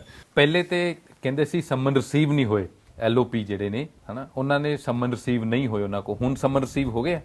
ਨਹੀਂ, ਉਹਦੇ ਤੇ ਜੱਜ ਸਾਹਿਬਾਨਾਂ ਦੀਆਂ ਬਦਲੀਆਂ ਹੋ ਗਈਆਂ, ਉਹ ਕੱਲ ਤਰੀਕ ਸੀਗੀ, ਹੁਣ ਸਮਨਿੰਗ ਦੁਆਰਾ ਹੋਊਗੀ ਉਹਨਾਂ ਨੂੰ। ਸਿਆਸਤ ਦੇ ਵਿੱਚ ਤੁਹਾਡੇ ਵਾਈਫ ਵੀ ਆ ਰਹੇ ਨੇ ਹੁਣ ਹਨਾ, ਤੇ ਚੱਲ ਕਿਵੇਂ ਰਿਹਾ ਆਪਣਾ ਲਾਈਫ ਦੀ? ਕਹਿੰਦੇ ਪੋਲੀਟੀਸ਼ੀਅਨਸ ਦੇ ਕੋਲੇ ਸਮਾਂ ਬਹੁਤ ਘੱਟ ਹੁੰਦਾ ਆਪਣੀ ਨਿੱਜੀ ਜ਼ਿੰਦਗੀ ਦੇ ਲਈ, ਤੇ ਮੈਨੇਜ ਕਿਵੇਂ ਕਰ ਰਹੇ ਹੋ ਚੀਜ਼ਾਂ? ਸਮਾਂ ਤਾਂ ਸਾਰਿਆਂ ਕੋਲ ਉਹੀ 24 ਘੰਟੇ ਆ, ਜਿਹਦੇ ਚੋਂ ਸੌਣਾ ਵੀ ਹੁੰਦਾ, ਨਹਾਉਣਾ ਧੋਣਾ ਵੀ ਹੁੰਦਾ, ਬਾਕੀ ਪਰਸਨਲ ਤਾਂ ਮੇਰਾ ਖਿਆਲ ਹੁਣ ਹਾਲਾਤ ਇਦਾਂ ਦੇ ਕਿਸੇ ਕੋਲੇ ਵੀ ਨਹੀਂ ਰਿਹਾ। ਕਿਸੇ ਪੋਲੀਟੀਸ਼ੀਅਨ ਤੋਂ ਖਾਸ ਕਰ ਜਦੋਂ ਉਹ ਕੋਈ ਅਹੁਦੇ ਤੇ ਆ ਜਾਂਦਾ, ਉਹਦੇ ਤੋਂ ਲੋਕਾਂ ਦੀਆਂ ਐਕਸਪੈਕਟੇਸ਼ਨਸ ਬਹੁਤ ਵੱਧ ਜਾਂਦੀਆਂ। ਤੁਹਾਡੇ ਸੌਣ ਤੱਕ, ਤੁਹਾਡੇ ਉੱਠਣ ਤੋਂ ਬਾਅਦ ਤੋਂ ਲੈ ਕੇ ਹਰੇਕ ਨੂੰ ਲੱਗਦਾ ਹੁੰਦਾ ਕਿ ਇਹ ਮੇਰਾ ਬੰਦਾ ਆ, ਮੇਰੀ ਵੋਟ ਨਾਲ ਬਣਿਆ ਹੋਇਆ ਤੇ ਇਹ ਖੜਾ ਹੋਣਾ ਚਾਹੀਦਾ ਜਦੋਂ ਮੈਂ ਕਹਿ ਦਿੱਤਾ। ਹੁਣੇ ਫੋਨ ਆਇਆ ਸੀਗਾ, ਮੋਟਰ ਖਰਾਬ ਹੋ ਗਈ, ਕਹਿੰਦੇ ਜੀ ਅੱਗੇ ਖਰਾਬ ਹੋ ਗਈ ਸੀ, ਤੁਸੀਂ ਬਦਲਵਾਤੀ, ਅੱਜ ਸਵੇਰੇ ਫੇਰ ਖਰਾਬ ਹੋ ਗਈ। ਮੋਟਰ ਆ ਚੱਲਦੀ ਆ, ਖਰਾਬ ਹੋ ਸਕਦੀ, ਫੇਰ ਬਦਲਾ ਦੇਾਂਗੇ, ਪਰ ਲੋਕ ਜੀ ਇਕੱਠੇ ਹੋ ਗਏ। ਇਹ ਨਿੱਕੀਆਂ ਨਿੱਕੀਆਂ ਗੱਲਾਂ ਦੇਖੋ, ਮੋਟਰ ਲੈ ਕੇ ਕੋਈ ਮਤਲਬ ਲੋਕ ਪਸੰਦ ਕਰਦੇ ਵੀ ਸਾਡੀ ਮੋਟਰ ਐਮਐਲਏ ਠੀਕ ਕਰਾਏ ਆ ਕੇ। ਬਸ ਇਹ ਆ ਵੀ ਲੋਕਾਂ ਦੀਆਂ ਜਿਹੜੀਆਂ ਮੋਬਾਈਲ ਨੇ ਪਹੁੰਚ ਬਹੁਤ ਨੇੜ ਕਰਾ ਦਿੱਤੀ ਹੈ। ਤੇ ਨਿੱਜੀ ਜ਼ਿੰਦਗੀ ਦਾ ਮੈਨੂੰ ਲੱਗਦਾ ਕਿ ਬਹੁਤ ਸਾਲਾਂ ਤੋਂ ਮੇਰਾ ਪ੍ਰੋਫੈਸ਼ਨ ਹੈ ਮੇਰੇ, ਜਦੋਂ ਮੈਂ ਤੇ ਮੇਰੀ ਵਾਈਫ ਅਸੀਂ ਦੋਨੇ ਹੀ ਡਾਕਟਰ ਸੀਗੇ, ਤਾਂ ਨਿੱਜਤਾ ਤਾਂ ਉਦੋਂ ਹੀ ਖਤਮ ਹੋ ਜਾਂਦੀ ਹੈ। ਡਾਕਟਰੀ ਦੀ ਵੀ ਇਦਾਂ ਦੀ ਆ, ਬੱਚੇ ਵੀ ਤੁਹਾਡੇ ਇਗਨੋਰ ਹੁੰਦੇ ਆ। ਮੇਰੇ ਦੋਨੇ ਇੱਕ ਬੇਟਾ ਇੱਕ ਬੇਟੀ ਆ, ਦੋਨਾਂ ਨੇ ਮੈਡੀਕਲ ਨਹੀਂ ਰੱਖਿਆ, ਇਸੇ ਕਰਕੇ ਉਹ ਕਹਿੰਦੇ ਵੀ ਮੰਮੀ ਪਾਪਾ ਤਾਂ ਸਾਨੂੰ ਸੁੱਤਿਆਂ ਨੂੰ ਛੱਡ ਕੇ ਹਸਪੀਟਲ ਭੱਜ ਜਾਂਦੇ ਸੀ ਤੇ ਅਸੀਂ ਨਹੀਂ ਮੈਡੀਕਲ ਰੱਖਣਾ। ਕੀ ਪੜ੍ਹ ਰਹੇ ਨੇ ਉਹ? ਬੇਟੇ ਨੇ ਲਾਅ ਕੀਤਾ, ਓਪੀ ਜਿੰਦਲ ਗਲੋਬਲ ਯੂਨੀਵਰਸਿਟੀ ਤੋਂ ਸੋਨੀਪਤ ਤੋਂ ਲਾਅ ਕਰਕੇ ਆਇਆ ਤੇ ਹੁਣ ਉਹ ਯੂਪੀਐਸਸੀ ਦੀ ਤਿਆਰੀ ਕਰਦਾ। ਤੇ ਬੇਟੀ ਇੱਥੇ ਹਾਰਵੈਸਟ ਇੰਟਰਨੈਸ਼ਨਲ ਸਕੂਲ ਸੀਗਾ, ਉਹ ਐਫੀਲੀਏਟਡ ਹੈਗਾ ਇਹਦੇ ਨਾਲ, ਕੈਂਬਰਿਜ ਬੋਰਡ ਦੇ ਨਾਲ, ਤਾਂ ਉਹਦੇ ਤੋਂ ਬਾਅਦ ਹੁਣ ਉਹ ਆਸਟ੍ਰੇਲੀਆ ਬੈਚਲਰ ਇਨ ਅਕਾਊਂਟਸ ਕਰਦੀ ਪਈ ਹੈ ਐਡੀਲੇਡ ਯੂਨੀਵਰਸਿਟੀ ਤੋਂ। ਘਰ ਦੇ ਵਿੱਚ ਜੇ ਮੈਂ ਤੇ ਮੇਰੀ ਵਾਈਫ ਨੇ, ਉਹ ਗੱਲ ਤੁਹਾਡੀ ਠੀਕ ਆ ਵੀ ਉਹ ਪੋਲਿਟਿਕਸ ਵਿੱਚ ਨਹੀਂ ਆਏ, ਇਹ ਸਮੇਂ ਦੀ ਮੰਗ ਆ, ਆਉਣਾ ਪੈਂਦਾ। ਘਰ ਦੇ ਵਿੱਚ ਜਿੰਨੇ ਜੀ ਆ ਉਹ ਸਾਰਿਆਂ ਨੂੰ ਲੋਕੀ ਖਿੱਚੀ ਫਿਰਦੇ ਆ। ਜੇ ਮੇਰਾ ਫੋਨ ਨਹੀਂ ਚੱਕਿਆ ਤੇ ਉਹਨਾਂ ਨੇ ਘਰੇ ਲਾ ਲੈਣਾ, ਭਰਾ ਨੂੰ ਲਾ ਲੈਣਾ, ਵਾਈਫ ਨੂੰ ਲਾ ਲੈਣਾ, ਕਿਸੇ ਨਾ ਕਿਸੇ ਨੂੰ ਤਾਂ ਉਹਨਾਂ ਨੇ ਖਿੱਚ ਹੀ ਲੈਣਾ, ਲੱਭ ਲੈਣਾ। ਹਾਂ, ਇੱਥੇ ਕੋਈ ਪੋਲਿਟਿਕਸ ਦੇ ਵਿੱਚ ਜਾਣਬੁੱਝ ਕੇ ਪਰਿਵਾਰ ਨਹੀਂ ਆਉਂਦਾ। ਇੱਕ ਹੀ ਬੰਦੇ ਤੋਂ ਪਹਿਲਾਂ ਹੀ ਸਾਰੇ ਅੱਕੇ ਪਏ ਹੁੰਦੇ ਆ, ਬਹੁਤ ਧੱਕੇ ਨਾਲ ਲੋਕ ਲੈ ਆਉਂਦੇ ਆ। ਲੋਕ ਲੈ ਆਉਂਦੇ ਲੋਕਾਂ ਨੂੰ ਤੇ ਪੋਲੀਟੀਸ਼ੀਅਨਾਂ ਤੋਂ ਸ਼ਿਕਾਇਤਾਂ ਰਹਿੰਦੀਆਂ ਨੇ, ਕੰਮ ਹੋ ਜਾਣ ਤਾਂ ਵੀ, ਨਾ ਹੋਣ ਤੇ ਫਿਰ ਤੇ ਸ਼ਿਕਾਇਤਾਂ ਹੋਣੀਆਂ ਹਨਾ। ਅਸੀਂ ਤੁਹਾਡੇ ਪਤਨੀ ਹੁਣਾਂ ਨਾਲ ਵੀ ਗੱਲਬਾਤ ਕਰਨੀ ਹੈ, ਉਹਨਾਂ ਨੂੰ ਤੁਹਾਡੇ ਤੋਂ ਕਿੰਨੀਆਂ ਕਿ ਸ਼ਿਕਾਇਤਾਂ ਨੇ ਅਸੀਂ ਇਹ ਵੀ ਜਾਣਨਾ ਚਾਹੁੰਦੇ। ਮੇਰੀ ਵਾਈਫ ਨੂੰ ਤਾਂ ਇਹ ਪਤਾ 1 ਕੁਇੰਟਲ ਚ 4 ਕਿਲੋ 4000 ਰੋਟੀ ਬਣ ਜਾਂਦੀ ਆ ਆਟੇ ਚ, ਮਤਲਬ ਇਸ ਲੈਵਲ ਦਾ ਸਾਰਾ ਟੱਬਰ ਇਨਵੋਲਵ ਹੁੰਦਾ ਨਾਲ। ਤੇ ਉਹ ਇਦਾਂ ਦੀ ਸੰਘਰਸ਼ ਚੋਂ ਨਿਕਲ ਕੇ ਇੱਥੇ ਤੱਕ ਪਹੁੰਚੇ ਆ। ਇਹਨਾਂ ਲੋਕਾਂ ਦੇ ਵਿੱਚੋਂ ਆ, ਮੇਰੇ ਪਰਿਵਾਰ ਦਾ ਕੋਈ ਪਿਛੋਕੜ ਰਾਜਨੀਤਿਕ ਨਹੀਂ ਹੈਗਾ, ਤੇ ਇਸ ਕਰਕੇ ਮੈਨੂੰ ਇਹਨਾਂ ਲੋਕਾਂ ਦਾ ਪਤਾ, ਇਹਨਾਂ ਨੂੰ ਮੇਰਾ ਪਤਾ। ਔਰ ਮੈਂ ਇੱਕ ਗੱਲ ਬੜੇ ਮਾਣ ਨਾਲ ਕਹਿ ਸਕਦਾ ਕਿ ਆਮ ਤੌਰ ਤੇ ਲੇਡੀਜ਼ ਬੰਦਿਆਂ ਦੇ ਨੇੜੇ ਨਹੀਂ ਆਉਂਦੀਆਂ, ਖਾਸ ਕਰ ਪੋਲੀਟੀਸ਼ੀਅਨਾਂ ਤੋਂ ਤਾਂ ਬਹੁਤ ਦੂਰ ਭੱਜਦੀਆਂ ਹੁੰਦੀਆਂ। ਮੈਂ ਇਹ ਗੱਲ ਬਹੁਤ ਮਾਣ ਨਾਲ ਕਹਿ ਸਕਦਾ ਕਿ ਮੇਰੇ ਹਲਕੇ ਦੀਆਂ ਜਿੰਨੀਆਂ ਲੇਡੀਜ਼ ਨੇ, ਉਹ ਮੇਰੀਆਂ ਮਾਵਾਂ, ਮੇਰੀਆਂ ਭੈਣਾਂ, ਮੇਰੀਆਂ ਬੱਚੀਆਂ ਮੈਨੂੰ ਜੱਫੀ ਪਾ ਕੇ ਮਿਲਦੀਆਂ। ਇਹ ਮੈਂ ਸਮਝਦਾ ਕਿ ਮੇਰੀ ਰੂਹ ਦੀ ਉਹਨਾਂ ਨੂੰ ਪਛਾਣ ਆ ਵੀ ਇਸ ਬੰਦੇ ਦੇ ਵਿੱਚ ਉਦਾਂ ਦੀ ਪੋਲੀਟੀਸ਼ੀਅਨ ਵਾਲੀ ਗੱਲ ਹੈ ਨਹੀਂ ਵੀ ਸਾਡਾ ਹੀ ਭਰਾ, ਸਾਡਾ ਹੀ ਬੱਚਾ, ਸਾਡਾ ਹੀ ਪਿਓ ਇਦਾਂ ਦਾ ਹੈਗਾ ਹੈ। ਜੇ ਤੁਸੀਂ ਅੱਜ ਗੱਲ ਕਰੋ ਕਿ 25 ਸਾਲ ਬਾਅਦ ਇਵੇਂ ਹੋਇਆ ਵੀ ਸਰਕਾਰ ਕਾਂਗਰਸ ਦੀ ਹੈ ਤੇ ਮੋਗੇ ਤੋਂ ਐਮਐਲਏ ਕਾਂਗਰਸ ਦਾ, ਸ਼ਾਇਦ ਇਸੇ ਕਰਕੇ ਫੰਡ ਡਿਵੈਲਪਮੈਂਟ ਲੋਕਾਂ ਦੀਆਂ ਆਸਾਂ ਤੇ ਪੂਰਾ ਉਤਰਨਾ ਮੇਰੇ ਭਾਗਾਂ 'ਚ ਗਿਆ। ਠੀਕ ਹੈ ਡਾਕਟਰ ਸਾਹਿਬ, ਚੱਲੀਏ ਅੰਦਰ ਹੁਣ ਆਪਾਂ ਮੈਡਮ ਨੂੰ ਵੀ ਮਿਲ ਲਈਏ ਜੀ। ਠੀਕ ਹੈ।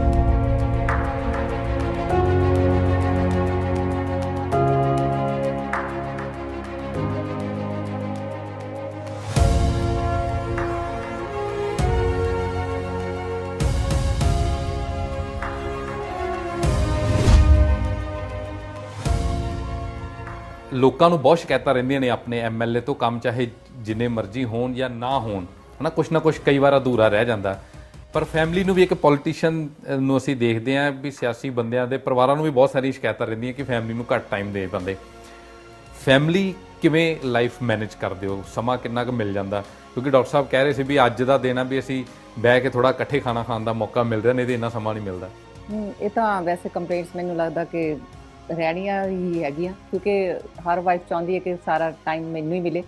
ਬਟ ਇਹ ਹੈਗਾ ਜਿੱਦਾਂ ਦੀ ਜੌਬ ਹੈਗੀ ਆ, ਜਿੱਦਾਂ ਦਾ ਹੁਣ ਲਾਈਫ ਸਟਾਈਲ ਹੋ ਗਿਆ ਹੈਗਾ, ਤਾਂ ਉਹਦੇ ਹਿਸਾਬ ਨਾਲ ਹੁਣ ਸਾਨੂੰ ਇਹ ਹੈਗਾ ਕਿ ਬੱਚੇ ਵੀ ਸਮਝ ਗਏ ਆ ਤੇ ਸਾਨੂੰ ਵੀ ਇਹ ਹੈਗਾ ਸਮਝ ਆਲਰੇਡੀ ਹੈਗੀ ਸੀਗੀ, ਕਿਉਂਕਿ ਪਹਿਲਾਂ ਵੀ ਪ੍ਰੋਫੈਸ਼ਨ ਸਾਡੇ ਕੋਲ ਮੈਡੀਕਲ ਸੀਗਾ ਤੇ ਟਾਈਮ ਸਾਡਾ ਇਦਾਂ ਦਾ ਹੀ ਚੱਲਦਾ ਸੀਗਾ। ਸੋ ਹੁਣ ਇਹ ਹੈਗਾ ਕਿ ਸਾਨੂੰ ਹੋਰ ਸਿਸਟਮ ਥੋੜਾ ਜਿਹਾ ਚੇਂਜ ਕਰਨਾ ਪਿਆ। ਬੱਚੇ ਬਾਹਰ ਚਲੇ ਗਏ ਆ ਆਪਣੇ ਪ੍ਰੋਫੈਸ਼ਨ 'ਚ ਤੇ ਅਸੀਂ ਹੈਗਾ ਸਵੇਰ ਤੋਂ ਸ਼ਾਮ ਤੱਕ ਪਹਿਲਾਂ ਵੀ ਬਿਜ਼ੀ ਰਹਿੰਦੇ ਸੀ ਤੇ ਹੁਣ ਵੀ ਬਿਜ਼ੀ ਰਹਿੰਦੇ ਆ। ਮੈਨੂੰ ਲੱਗਦਾ ਬਹੁਤੀ ਕੋਈ ਸਾਡੇ ਲਈ ਚੇਂਜ ਨਹੀਂ ਆਈ। ਬਹੁਤਾ ਚੇਂਜ। ਤੁਸੀਂ ਐਜੂਕੇਸ਼ਨ ਸਟੱਡੀ ਇਕੱਠਿਆਂ ਦੀ ਹੈ ਤੁਹਾਡੀ? ਹਾਂਜੀ, ਅਸੀਂ ਸੇਮ ਕਾਲਜ ਪੜ੍ਹੇ, ਸੇਮ ਕਲਾਸ 'ਚ। ਇਹ ਮੈਂ ਪੁੱਛ ਸਕਦਾ ਵੀ ਲਵ ਮੈਰਿਜ ਜਾਂ ਅਰੇਂਜ ਮੈਰਿਜ ਕੀਤੀ ਹੋਈ ਤੁਸੀਂ? Arrange marriage. ਅੱਛਾ। ਅਸੀਂ ਤਕਰੀਬਨ 6 ਸਾਲ ਦੀ ਡਿਗਰੀ ਦੇ ਵਿੱਚ ਮੈਨੂੰ ਲੱਗਦਾ ਵੀ 6 ਵਾਰੀ ਵੀ ਨਹੀਂ ਕਦੀ ਔਪਚਾਰਿਕਤਾ ਨਾਲ ਗੱਲ ਹੋਈ ਹੋਣੀ ਕਾਲਜ ਟਾਈਮ 'ਚ। ਕਾਲਜ ਟਾਈਮ 'ਚ ਤੇ ਜੇ ਪਤਾ ਹੁੰਦਾ ਤਾਂ ਮੈਂ ਉਦੋਂ ਵੀ ਐਵੇਂ ਢਾਬੇ ਦੀਆਂ ਰੋਟੀਆਂ ਨਹੀਂ ਸੀ ਹੋਟਲ ਨਾ ਖਾਂਦਾ, ਕਰਦੀਆਂ ਮਿਲ ਜਾਣੀਆਂ, ਪਰ ਉਹ ਸਬੱਬ ਹੀ ਨਹੀਂ ਬਣਿਆ। ਸਬੱਬ ਨਹੀਂ ਬਣਿਆ। ਤੇ ਜਦੋਂ ਤੇ ਡਾਕਟਰ ਸਾਹਿਬ ਕਹਿ ਰਹੇ ਸੀਗੇ ਨਾ ਕਿ 10 ਸਾਲ ਦਾ ਸਟਰਗਲ ਹੋ ਗਿਆ, 2000 ਤੋਂ ਲੱਗੇ ਆ, 2012 ਤੱਕ ਉਮੀਦ ਸੀ ਟਿਕਟ ਮਿਲ ਜੇਗੀ, ਨਹੀਂ ਮਿਲੀ, 17 'ਚ ਜਾ ਕੇ ਮਿਲੀ।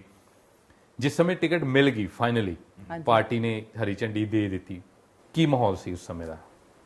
ਬਹੁਤ ਵਧੀਆ ਸੀ, ਪਰ ਸਾਨੂੰ ਲੱਗਦਾ ਸੀ ਪਹਿਲਾਂ ਤੋਂ ਹੀ ਅਸੀਂ ਡਾਕਟਰ ਸਾਹਿਬ ਜਿੱਦਾਂ ਕੰਮ ਕਰ ਰਹੇ ਸੀਗੇ ਸੋਸ਼ਲੀ, ਕਿਉਂਕਿ ਸ਼ੁਰੂ ਤੋਂ ਹੀ ਹੈਗਾ ਸਾਡਾ ਚੱਲ ਰਿਹਾ, ਚਾਹੇ ਮੈਡੀਕਲ ਪ੍ਰੋਫੈਸ਼ਨ ਸੀ ਚਾਹੇ ਅਸੀਂ ਪੋਲੀਟੀਕਲ ਪ੍ਰੋਫੈਸ਼ਨ 'ਚ ਆਏ ਹਾਂ, ਸ਼ੁਰੂ ਤੋਂ ਹੀ ਸੋਸ਼ਲ ਜੌਬਸ ਤਾਂ ਸਾਡੀ ਚੱਲਦੀਆਂ ਰਹਿੰਦੀਆਂ। ਤਾਂ ਡਾਕਟਰ ਸਾਹਿਬ ਜਿੱਦਾਂ ਕਰ ਰਹੇ ਸੀਗੇ ਤਾਂ ਉਹਦਾ ਲੱਗਦਾ ਕਿ ਹੋਪਫੁਲੀ ਸੀਗੇ ਕਿ ਜੋ ਮਿਹਨਤ ਕੀਤੀ ਉਹਨੂੰ ਫਲ ਜ਼ਰੂਰ ਮਿਲੂਗਾ। ਚਲੋ ਇੱਕ ਟਰਮ ਲੇਟ ਮਿਲਿਆ, ਬਟ ਇਹ ਹੈਗਾ ਕਿ ਉਹ ਫੁੱਲਫਿਲ ਹੋਇਆ। ਸਿਆਸਤ ਨੂੰ ਲੈ ਕੇ ਤੁਹਾਡਾ ਕੀ ਨਜ਼ਰੀਆ ਹੈਗਾ? ਤੁਸੀਂ ਪਿੱਛੇ ਜੇ ਐਮਸੀ ਇਲੈਕਸ਼ਨਸ ਦੇ ਵਿੱਚ ਵੀ ਚੋਣ ਲੜੀ ਹੈ, ਤੁਹਾਨੂੰ ਕਿਉਂ ਲੱਗਾ ਇਲੈਕਸ਼ਨ ਲੜਨਾ ਚਾਹੀਦਾ? ਮੈਨੂੰ ਲੱਗਦਾ ਹੈਗਾ ਕਿ ਤੁਸੀਂ ਅਗਰ ਪੋਜ਼ਿਟਿਵਲੀ ਲੋਕਾਂ ਦੇ ਵਿੱਚ ਜਾਣਾ ਹੈਗਾ, ਕਿਉਂਕਿ ਇੱਕ ਐਮਐਲਏ ਹੈਗਾ ਉਹਨੇ ਬਹੁਤ ਸਾਰੇ ਫੀਲਡ ਵਿੱਚ ਕੰਮ ਕੀਤਾ ਹੁੰਦਾ ਹੈਗਾ, ਬਟ ਇਹ ਹੈਗਾ ਜਦੋਂ ਲੋਕਾਂ ਦੇ ਵਿੱਚ ਜਿਹੜੀਆਂ ਪ੍ਰੋਬਲਮਸ ਹੈਗੀਆਂ ਉਹਨਾਂ ਨੂੰ ਇਹ ਲੱਗਦਾ ਕਿ ਸਾਡੇ ਘਰ ਤੱਕ ਆਉਣ, ਜੋ ਵੀ ਲੀਡਰ ਸਾਡੇ ਘਰ ਤੱਕ ਪਹੁੰਚ ਕਰਨ, ਪਰ ਇੱਕ ਐਮਐਲਏ ਲਈ ਪੋਸੀਬਲ ਨਹੀਂ ਹੈਗਾ ਹਰ ਘਰ ਵਿੱਚ ਜਾਣਾ, ਕਿਉਂਕਿ ਦੁੱਖ ਸੁੱਖ ਵਿੱਚ ਵੀ ਜਾਣਾ ਹੁੰਦਾ ਹੈਗਾ। ਬਾਕੀ ਜੇ ਤੁਸੀਂ ਕੋਈ ਪ੍ਰੋਜੈਕਟ ਕਰਨੇ ਆ ਇੱਕ ਸਿਟੀ ਲਈ, ਆਪਣੇ ਹਲਕੇ ਲਈ ਲੈ ਕੇ ਉਹਨੂੰ ਬਣਾਉਣਾ ਵੀ ਆ, ਫਿਰ ਉਹਨੂੰ ਉੱਥੇ ਪਾਸ ਵੀ ਕਰਨੇ ਹੈਗੇ ਆ ਜਾਂ ਆਫੀਸਰਸ ਦੇ ਨਾਲ ਜੋ ਡਿਸਕਸ ਕਰਨਾ। ਸੋ ਮੈਨੂੰ ਲੱਗਦਾ ਕਿ ਪਬਲਿਕ ਨੂੰ ਇਹ ਲੱਗਦਾ ਕਿ ਸਿਰਫ ਸਾਡੇ ਲਈ ਹੋਣਾ ਚਾਹੀਦਾ। ਅਗਰ ਕੋਈ ਡਿਵੈਲਪਮੈਂਟ ਨਹੀਂ ਹੋ ਰਹੀ ਤਾਂ ਉਹਨਾਂ ਨੂੰ ਫੇਰ ਸ਼ਿਕਾਇਤ ਹੁੰਦੀ ਕਿ ਡਿਵੈਲਪਮੈਂਟ ਨਹੀਂ ਇਹ ਕਰ ਰਹੇ ਹੈਗੇ। ਬਹੁਤ ਸਾਰੇ ਪਾਰਟ ਹੁੰਦੇ ਹੈਗੇ ਜਿਹੜੇ ਇੱਕ ਐਮਐਲਏ ਨੂੰ ਰੋਲ ਪਲੇ ਕਰਨੇ ਪੈਂਦੇ ਹੈਗੇ। ਸੋ ਮੈਨੂੰ ਲੱਗਦਾ ਹੈਗਾ ਕਿ ਇੱਕ ਐਮਸੀ ਹੋਣ ਦੇ ਕਰਕੇ ਕਿ ਇੱਕ ਜੋ ਲੋਕਲ ਪ੍ਰੋਬਲਮਸ ਹੈਗੀਆਂ ਸਿਟੀ ਦੀਆਂ, ਆਮ ਪਬਲਿਕ ਦੀਆਂ ਪ੍ਰੋਬਲਮਸ, ਉਹਨੂੰ ਜ਼ਿਆਦਾ ਅੱਛੀ ਤਰ੍ਹਾਂ ਮੈਨੇਜ ਕਰ ਸਕਦੀ ਸੀਗੀ। ਤੇ ਹੁਣ ਕੀ ਸੋਚਿਆ ਫਿਰ? ਹੁਣ ਮਤਲਬ ਹਾਊਸਵਾਈਫ ਦਾ ਰੋਲ ਰੱਖਣਾ ਅੱਗੇ ਲਾਈਫ ਦੇ ਵਿੱਚ ਜਾਂ ਐਕਟਿਵ ਪੋਲਿਟਿਕਸ ਦੇ ਵਿੱਚ ਵੀ ਆਉਣਾ? ਨਾਟ ਐਕਟਿਵ ਪੋਲਿਟਿਕਸ, ਬਟ ਇਹ ਹੈਗਾ ਕਿ ਇੱਕ ਫੈਮਿਲੀ ਵਿੱਚ ਤੁਹਾਨੂੰ ਇੱਕ ਸਪੋਰਟਰ ਬਣ ਕੇ, ਬੈਕ ਸਪੋਰਟਰ ਬਣ ਕੇ ਤਾਂ ਚੱਲਣਾ ਹੀ ਪੈਂਦਾ। ਤੁਹਾਨੂੰ ਡਾਕਟਰ ਸਾਹਿਬ ਕੋਲ ਕਿਸ ਤਰ੍ਹਾਂ ਦੀ ਸ਼ਿਕਾਇਤਾਂ ਰਹਿੰਦੀਆਂ ਸੀ? ਲੋਕਾਂ ਦੀਆਂ ਇਸ ਤੇ ਸੁਣਨੀਆਂ ਹਜੇ ਕੌਣ ਹਲਕੇ 'ਚ ਜਾ ਕੇ? ਸੱਚੀ ਦੱਸ ਦੇ। ਮੈਨੂੰ ਲੱਗਦਾ ਕਿ ਜੇ ਸ਼ਿਕਾਇਤ ਕਦੀ ਏਦਾਂ ਹੁੰਦੀ ਵੀ ਅੱਜ ਟਾਈਮ ਨਹੀਂ ਹੈਗਾ, 15 ਦਿਨ ਹੋ ਗਏ, ਮਹੀਨਾ ਹੋ ਗਿਆ, ਕੋਈ ਅਸੀਂ ਇਕੱਠੇ ਬੈਠ ਕੇ ਖਾਣਾ ਵੀ ਨਹੀਂ ਖਾਧਾ, ਤੇ ਮੈਨੂੰ ਇਹ ਉਦੋਂ ਕਹਿ ਦਿੰਦਾ ਕਿ ਵੀ ਅੱਜ ਜੇ ਟਾਈਮ ਹੋਇਆ ਤਾਂ ਜ਼ਰੂਰ ਰੱਖਿਓ, ਆਪਾਂ ਜ਼ਰੂਰ ਬੈਠ ਕੇ ਖਾਣਾ ਖਾਵਾਂਗੇ। ਤੁਹਾਡੇ ਬੱਚੇ ਨਹੀਂ ਨਾਰਾਜ਼ਗੀ ਹੁੰਦੀ ਇਸ ਗੱਲ ਤੋਂ? ਉਹ ਹੁਣ ਹਟ ਗਈ ਆ। ਹੁਣ ਮੈਨੂੰ ਲੱਗਦਾ ਮੈਨੂੰ ਆਪ ਨੂੰ ਸਮਝ ਆ ਗਈ ਹੈ ਕਿ ਪੋਸੀਬਲ ਨਹੀਂ ਹੈਗਾ। ਕਈ ਵਾਰੀ ਜ਼ਿੰਦਗੀ ਦੇ ਵਿੱਚ ਕੋਈ ਸਮਾਂ ਆਉਂਦਾ ਜਦੋਂ ਕੋਈ ਵਿਅਕਤੀ ਡਿਮੋਰਲਾਈਜ਼ ਹੁੰਦਾ ਹੈ ਨਾ, ਕੋਈ ਸਮਾਂ ਆਉਂਦਾ ਜਿਹਨੂੰ ਕਈ ਵਾਰੀ ਕੋਈ ਡਾਰਕ ਜ਼ੋਨ 'ਚ ਚਲੇ ਜਾਂਦਾ ਹੈ ਨਾ, ਮਤਲਬ ਡਾਰਕ ਪੀਰੀਅਡ ਹੈ ਜਿਹਨੂੰ ਆਪਾਂ ਕਹਿ ਦਿੰਦੇ ਹੈ ਨਾ, ਉਹ ਉਸ ਤਰ੍ਹਾਂ ਦਾ ਕੋਈ ਤਜਰਬਾ ਹੈਗਾ ਤੁਹਾਡਾ ਜ਼ਿੰਦਗੀ ਦੇ ਵਿੱਚ ਕਿ ਲੱਗਾ ਯਾਰ ਰਾਜਨੀਤੀ ਨੂੰ ਛੱਡੋ ਪਰੇ, ਕੀ ਪਿਆ ਇਹਦੇ ਦੇ ਵਿੱਚ ਹੈ ਨਾ, ਡਾਕਟਰੀ ਕਰਨੇ ਸੀ ਚੰਗਾ ਹੈ ਨਾ, 9 to 5 ਵਾਲੀ ਜੌਬ ਕਰੋ ਵਧੀਆ ਚੱਲਦਾ? ਇਦਾਂ ਕੋਈ ਲੌਂਗ ਟਾਈਮ ਤਾਂ ਨਹੀਂ ਹੈਗਾ ਕਿ ਆਪਾਂ ਇੰਨੇ ਦਿਨ ਰਹੇ। ਕਦੀ ਸ਼ਾਰਟ ਟਾਈਮ ਵਾਸਤੇ ਜਦੋਂ ਆਪਾਂ ਉਹ ਕੰਮ ਕਰਨਾ ਚਾਹੁੰਦੇ ਆ, ਤੁਹਾਨੂੰ ਅੱਗੇ ਮੁਸ਼ਕਲਾਂ ਹੀ ਇੰਨੀਆਂ ਲੱਗਦੀਆਂ ਹੈਗੇ ਕਿ ਇੱਦਾਂ ਦਾ ਉਹਨੂੰ 1-2 ਮਿੰਟ ਵਾਲੇ ਹੀ ਸੋਚਣਾ ਪੈਂਦਾ ਕਿ ਇਹ ਆਪਾਂ ਕਿੱਦਾਂ ਕਰਨਾ ਹੈਗਾ। ਮੈਂ ਕਿ ਆਈ ਥਿੰਕ ਕਿ ਤੁਹਾਨੂੰ ਜਦੋਂ ਇੱਕ ਵਾਰੀ ਸ਼ੁਰੂ ਕਰ ਹੀ ਲਿਆ ਤਾਂ ਫਿਰ ਜਾਂ ਤਾਂ ਉਹਨੂੰ 100% ਕਰੋ ਜਾਂ ਫਿਰ ਨਾ ਕਰੋ। ਸੌਖਾ ਕੀ ਲੱਗਦਾ, ਰਾਜਨੀਤੀ ਸੌਖੀ ਹੈ ਜਾਂ ਡਾਕਟਰੀ ਸੌਖੀ ਸੀ? ਦੋਨੋਂ ਸੇਮ ਹੀ ਹੈ ਐਕਚੁਅਲੀ, ਸਾਡੇ ਲਈ ਤਾਂ ਦੋਨੋਂ ਸੇਮ ਆ, ਕਿਉਂਕਿ ਡਾਕਟਰੀ ਜਿਹੜੀ ਸੀ ਉੱਥੇ ਵੀ ਤੁਹਾਡਾ ਪਬਲਿਕ ਨਾਲ ਹੀ ਵਾਹ ਪੈਂਦਾ ਸੀ, ਉੱਥੇ ਵੀ ਤਕਲੀਫ ਉਹਨਾਂ ਦੀ ਸੁਣਨੀ ਪੈਂਦੀ ਸੀ, ਉਹਨੂੰ ਸੋਲਵ ਕਰਨਾ ਪੈਂਦਾ ਸੀ, ਐਂਡ ਡੇ ਨਾਈਟ ਕੰਮ ਉਹ ਹੁੰਦਾ, ਤੇ ਸੇਮ ਹੀ ਇਹ ਹੈ। ਕਹਿੰਦੇ ਇੱਕ ਔਰਤ ਦੇ ਵਰਕਿੰਗ ਆਵਰਸ ਕਿਸੇ ਬੰਦੇ ਨਾਲੋਂ ਹਮੇਸ਼ਾ ਜ਼ਿਆਦਾ ਹੁੰਦੇ, ਕਿਉਂਕਿ ਉਹਨੇ ਬਾਹਰ ਵੀ ਕੰਮ 'ਚ ਵੀ ਥੋੜਾ ਜਿਹਾ ਹੱਥ ਵਟਾਣਾ ਔਰ ਘਰ ਵੀ ਸਾਰਾ ਮੈਨੇਜ ਕਰਨਾ ਹੈ ਨਾ। ਤੁਹਾਡਾ ਕੀ ਤਜਰਬਾ ਹੈਗਾ? ਇਹ ਤਾਂ ਹੈ ਹੀ ਹੈ, ਘਰ ਵੀ ਮੈਨੇਜ ਹੋਣਾ ਜ਼ਰੂਰੀ ਹੈ, ਕਿਉਂਕਿ ਜਿੱਥੇ ਆ ਕੇ ਤੁਸੀਂ ਆ ਕੇ ਘਰ ਬੈਠਣਾ ਹੈਗਾ ਜਾਂ ਕਿਸੇ ਤੁਹਾਡੇ ਫੈਮਿਲੀ ਨੇ ਆਉਣਾ ਹੈਗਾ ਤਾਂ ਉਹਦੇ ਲਈ ਕੰਫਰਟੇਬਲ ਹੋਣਾ ਚਾਹੀਦਾ। ਹੁਣ ਤੁਸੀਂ 2 ਕਿਸਮ ਦੇ ਐਮਐਲਏ, ਬਾਹਰ ਵੀ ਹੋ ਘਰ ਵੀ। ਇਹ ਤਾਂ ਘਰ ਤਾਂ ਪਹਿਲਾਂ, ਨਾਲ ਸਾਈਡ ਬਾਈ ਸਾਈਡ ਵਰਕ ਤਾਂ ਉਹ ਵੀ ਜ਼ਰੂਰੀ ਹੈ, ਕਿਉਂਕਿ ਤੁਸੀਂ ਜੇ ਪਬਲਿਕ ਨੇ ਇੰਨਾ ਮਾਣ ਦਿੱਤਾ ਹੈਗਾ ਤਾਂ ਫਿਰ ਤੁਹਾਨੂੰ ਉਹਦੇ ਲਈ ਜ਼ਰੂਰ ਟਾਈਮ ਕੱਢਣਾ ਚਾਹੀਦਾ।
ਜਿਹੜਾ ਪਿੰਡ ਦਾ ਛੱਪੜ ਸੀਗਾ ਇਹ, ਉਸ ਛੱਪੜ ਨੂੰ ਜਿਹੜਾ ਹੈਗਾ ਮਾਡਲ ਛੱਪੜ ਬਣਾਉਣ ਲੱਗੇ ਤੇ ਇਹਦੇ ਚੋਂ 2-3 ਥਾਵਾਂ ਤੋਂ ਜਿਹੜਾ ਪਿੰਡ ਦਾ ਪਾਣੀ ਆ ਉਹ ਆਊਗਾ, ਇੱਕ ਜਗ੍ਹਾ ਤੇ ਗੰਦਾ ਪਾਣੀ ਹੋਊਗਾ, ਇੱਧਰ ਆਊਗਾ ਪਹਿਲਾਂ ਗੰਦਾ ਪਾਣੀ, ਇਹਦੇ ਤੋਂ ਫਿਰ ਸਾਫ਼ ਹੋ ਕੇ ਨਿੱਤਰ ਕੇ ਜਦੋਂ ਉਹ ਪਰਲੇ ਪਾਸੇ ਚਲ ਜਾਊਗਾ ਉੱਥੇ ਸਾਫ਼ ਪਾਣੀ ਹੋਊਗਾ, ਉਹਨੂੰ ਜੇ ਜ਼ਮੀਨ ਨੂੰ ਦੇਣਾ ਕਿਸੇ ਤੋਂ ਉਹਨੂੰ ਵੀ ਕੰਮ ਆ ਜਾਊਗਾ।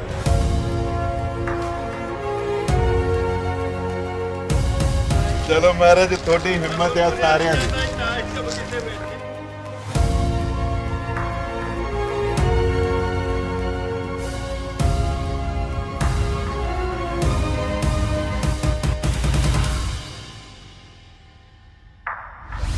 ਇਹ ਵੀ ਦੱਸੋ ਕਿ ਡਾਕਟਰ ਹਰਜੋਤ ਕਮਲ ਦੀ 4 ਸਾਲਾਂ 'ਚ ਉਪਲਬਧੀ ਕੀ ਹੈਗੀ ਹੈ, ਜਾਂ ਲੋਕਾਂ ਦੇ ਕੋਲ ਤੁਸੀਂ ਹੁਣ ਵੋਟਾਂ ਲੈਣ ਜਾਣੀਆਂ ਤੇ ਕਹਿਣਾ ਕੀ ਹੈ, ਕੀ ਐਸਾ 4 ਸਾਲਾਂ 'ਚ ਤੁਸੀਂ ਕਰ ਦਿੱਤਾ ਕਿ ਤੁਹਾਨੂੰ ਵੋਟਾਂ ਪਾਉਣ, ਜਾਂ ਸਿਰਫ ਅਕਾਲੀਆਂ ਨੂੰ, ਬੀਜੇਪੀ ਨੂੰ, ਆਪ ਵਾਲਿਆਂ ਨੂੰ ਗਾਲਾਂ ਕੱਢ ਕੇ ਹੀ ਸਾਰ ਲੈਣਾ ਵੀ ਲੋਕਾਂ ਨੂੰ ਵੀ ਇਹ ਮਾੜੇ ਆ, ਸਾਨੂੰ ਵੋਟਾਂ ਪਾਓ ਦੁਬਾਰਾ?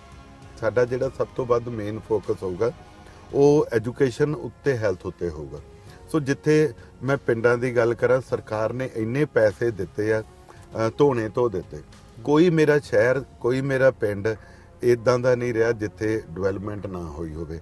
ਇੰਟਰਲੋਕ ਟਾਈਲਾਂ, ਜਿਹੜੀਆਂ ਸੜਕਾਂ, ਜਿਹੜੇ ਪਿੰਡਾਂ ਦੇ ਵਿੱਚ ਛੱਪੜਾਂ ਦੀ ਪਾਰਕ, ਔਰ ਅਸੀਂ ਓਪਨ ਜਿਮ, ਸਾਰਾ ਕੁਝ ਹੀ ਕੰਮ ਚੱਲੀ ਜਾਂਦਾ, ਔਰ ਬਹੁਤ ਸਾਰਾ ਤਕਰੀਬਨ 80% ਕੰਮ ਕੰਪਲੀਟ ਹੋਇਆ ਪਿਆ। ਜਦੋਂ ਲੋਕ ਲੀਡਰ ਵੋਟ ਲੈਣ ਜਾਂਦਾ, ਲੋਕੀ ਕਹਿੰਦੇ ਵੀ ਤੁਸੀਂ ਐਡਾ ਕਿਹੜਾ ਕੋਈ ਇੱਕ ਅੱਧਾ ਪ੍ਰੋਜੈਕਟ ਦੱਸੋ, ਤੁਹਾਡੀ ਉਪਲਬਧੀ ਕੀ ਹੈ ਹਨਾ, ਤੁਹਾਨੂੰ ਅਸੀਂ ਐਮਐਲਏ ਬਣਾਇਆ, ਤੁਸੀਂ ਸਾਡੇ ਲਈ ਕੀ ਲੈ ਕੇ ਆਏ? ਅਸੀਂ ਇੱਕ ਤਾਂ ਸਕੂਲ, ਸਾਰੇ ਸਮਾਰਟ ਸਕੂਲ ਬਹੁਤ ਸਾਰੇ ਕਰਦੇ ਤੇ ਤਕਰੀਬਨ 90% ਹੋ ਗਏ, ਔਰ ਜਿੱਥੇ ਜਿਹੜੀਆਂ ਵੱਡੀਆਂ ਚੀਜ਼ਾਂ ਉਹਦੇ ਵਿੱਚ ਇੱਕ ਤਾਂ 10.5 ਕਰੋੜ ਰੁਪਈਆ ਤਾਂ ਤਕਰੀਬਨ ਅਸੀਂ ਜਿਹੜੇ ਬਹੁਤ ਸਾਲਾਂ ਬਾਅਦ, ਮੇਰੇ ਖਿਆਲ 23-24 ਸਾਲ ਬਾਅਦ ਜਿਹੜੀ ਸਾਡੀ ਫੋਕਲ ਪੁਆਇੰਟ ਹੈ ਇੰਡਸਟਰੀ ਏਰੀਆ, ਉਹਦੀਆਂ ਸਾਰੀਆਂ ਸੜਕਾਂ, ਉਹਦੇ ਲਾਈਟਾਂ, ਉਹਦੀ ਰੈਨੋਵੇਸ਼ਨ ਵਾਸਤੇ ਮੈਂ ਲੈ ਕੇ ਆਇਆ। 11.5 ਕਰੋੜ ਰੁਪਈਆ ਲਾ ਕੇ ਅਸੀਂ ਮੰਡੀ, ਸਬਜ਼ੀ ਮੰਡੀ ਔਰ ਦਾਣਾ ਮੰਡੀ, ਜਿਹੜੀ ਕਿ ਪੰਜਾਬ ਦੀ ਨਹੀਂ ਏਸ਼ੀਆ ਦੀ ਦੂਜੇ ਨੰਬਰ ਤੇ ਹੋਣੀ ਆ, ਉਹਦੀਆਂ ਸਾਰੀਆਂ ਰੈਨੋਵੇਸ਼ਨ ਉਹਦੀ ਸਾਰੀ ਤੇ ਫਲੱਡ ਲਾਈਟਾਂ ਤੇ ਉਹ ਕੀਤਾ ਸਾਰਾ। ਉਹਦੇ ਤੋਂ ਬਿਨਾ ਜਿਹੜਾ ਸਿਵਲ ਹਸਪੀਟਲ ਮੋਗਾ ਆ, ਉਹਦੇ ਵਿੱਚ 4.5 ਕਰੋੜ ਦੀ ਲਾਗਤ ਦੇ ਨਾਲ ਗਾਇਨੀ ਦਾ ਵਾਰਡ ਨਹੀਂ, ਇੱਕ ਪੂਰਾ ਗਾਇਨੀ ਦਾ ਨਵਾਂ ਵਿੰਗ ਲਿਆਂਦਾ। ਮੈਂ ਕਹਿਣ ਲੱਗਾ ਸੀ ਤੁਸੀਂ ਪ੍ਰੋਫੈਸ਼ਨ ਤੋਂ ਡਾਕਟਰ ਹੋ, ਹੈਲਥ ਸੈਕਟਰ 'ਚ ਕੀ ਕੀਤਾ? ਬਿਲਕੁਲ, ਤਾਂ ਉਹਦੇ ਵਿੱਚ ਆਪਰੇਸ਼ਨ ਥੀਏਟਰ ਸਾਰਾ ਕੁਝ ਉਹਦੇ 'ਚ ਫੁੱਲੀ ਇਕੁਇਪਡ, ਪੂਰਾ ਇੱਕ ਗਾਇਨੀ ਦਾ ਨਵਾਂ ਵਿੰਗ ਹੈਗਾ, ਲਿਫਟ ਲੱਗੀ ਵੀ ਹੈ, ਏਸੀ ਲੱਗੇ ਹੋਏ ਆ, ਉਹ ਸਾਡਾ ਬਣ ਕੇ ਤਿਆਰ ਹੋਇਆ ਪਿਆ। ਸਿਰਫ ਉਹਦੇ ਵਿੱਚ ਇਕੁਇਪਮੈਂਟ ਤੇ ਫਰਨੀਚਰ ਜਿਹੜਾ ਉਹ ਆ ਰਿਹਾ, ਤੇ ਉਸ ਤੋਂ ਬਾਅਦ ਅਸੀਂ ਉਹਨੂੰ ਸ਼ੁਰੂ ਕਰ ਦਿਆਂਗੇ। ਇਸੇ ਤਰੀਕੇ ਦੇ ਨਾਲ ਸਭ ਤੋਂ ਵੱਡੀ ਮੇਰੀ ਉਪਲਬਧੀ ਇਹ ਹੈਗੀ ਕਿ ਪੰਜਾਬ ਦੇ ਵਿੱਚ ਸੈਂਟਰ ਦੀ ਪਾਰਟਨਰਸ਼ਿਪ ਦੇ ਨਾਲ ਸਿਰਫ 2 ਆਯੂਸ਼ ਦੇ ਹਸਪੀਟਲ ਆਏ ਸੀ। ਅਸੀਂ ਇੱਥੇ 1.5 ਕਿੱਲਾ ਜ਼ਮੀਨ GT ਰੋਡ ਦੇ ਉੱਤੇ, ਜਿੱਥੇ 49 ਨੰਬਰ ਵਾਰਡ ਦੁੰਨੇਕੇ, ਜਿੱਥੋਂ ਸ਼ਹਿਰ ਦਾ ਖਾਤਮਾ ਤੇ ਪਿੰਡ ਸ਼ੁਰੂ ਹੀ ਹੁੰਦੇ ਆ, ਉੱਥੇ ਅਸੀਂ ਉਹ 1.5 ਕਿੱਲੇ ਦੇ ਵਿੱਚੋਂ ਇੱਕ ਤਾਂ ਪੰਜਾਬ ਦੇ 2 ਆਏ ਸੀਗੇ, ਇੱਕ ਮੈਨੂੰ ਲੱਗਦਾ ਸੀ ਹਸਪੀਟਲ ਦੇ ਨਜ਼ਦੀਕ ਹਾਂਜੀ ਅਸੀਂ ਪਹੁੰਚ ਗਏ। ਅਸੀਂ ਬਾਹਰ ਕਰਕੇ ਦੇਖ ਸਕਦੇ ਡੇਰਾ ਬਸੀ ਦੇ ਵਿੱਚ ਇੱਕ ਬਣਿਆ, ਔਰ 6.5 ਕਰੋੜ ਦੀ ਲਾਗਤ ਨਾਲ 50 ਬੈੱਡ ਦਾ 4 ਮੰਜ਼ਿਲਾਂ ਦਾ ਇੱਕ ਹਸਪੀਟਲ ਆਪਣੇ ਮੋਗੇ ਵਾਸਤੇ, ਸਿਰਫ ਪੰਜਾਬ 'ਚ 2 ਸੀਗੇ। ਇਹ ਮੇਰੀ ਵੱਡੀ ਪ੍ਰਾਪਤੀ ਹੈ। ਮੈਂ ਪੰਜਾਬ ਵਾਸਤੇ ਹਸਪੀਟਲ ਦੇਖ ਆਪਣੇ ਮੋਗੇ ਲਈ ਇੱਕ ਹਾਂਜੀ ਆਜੋ।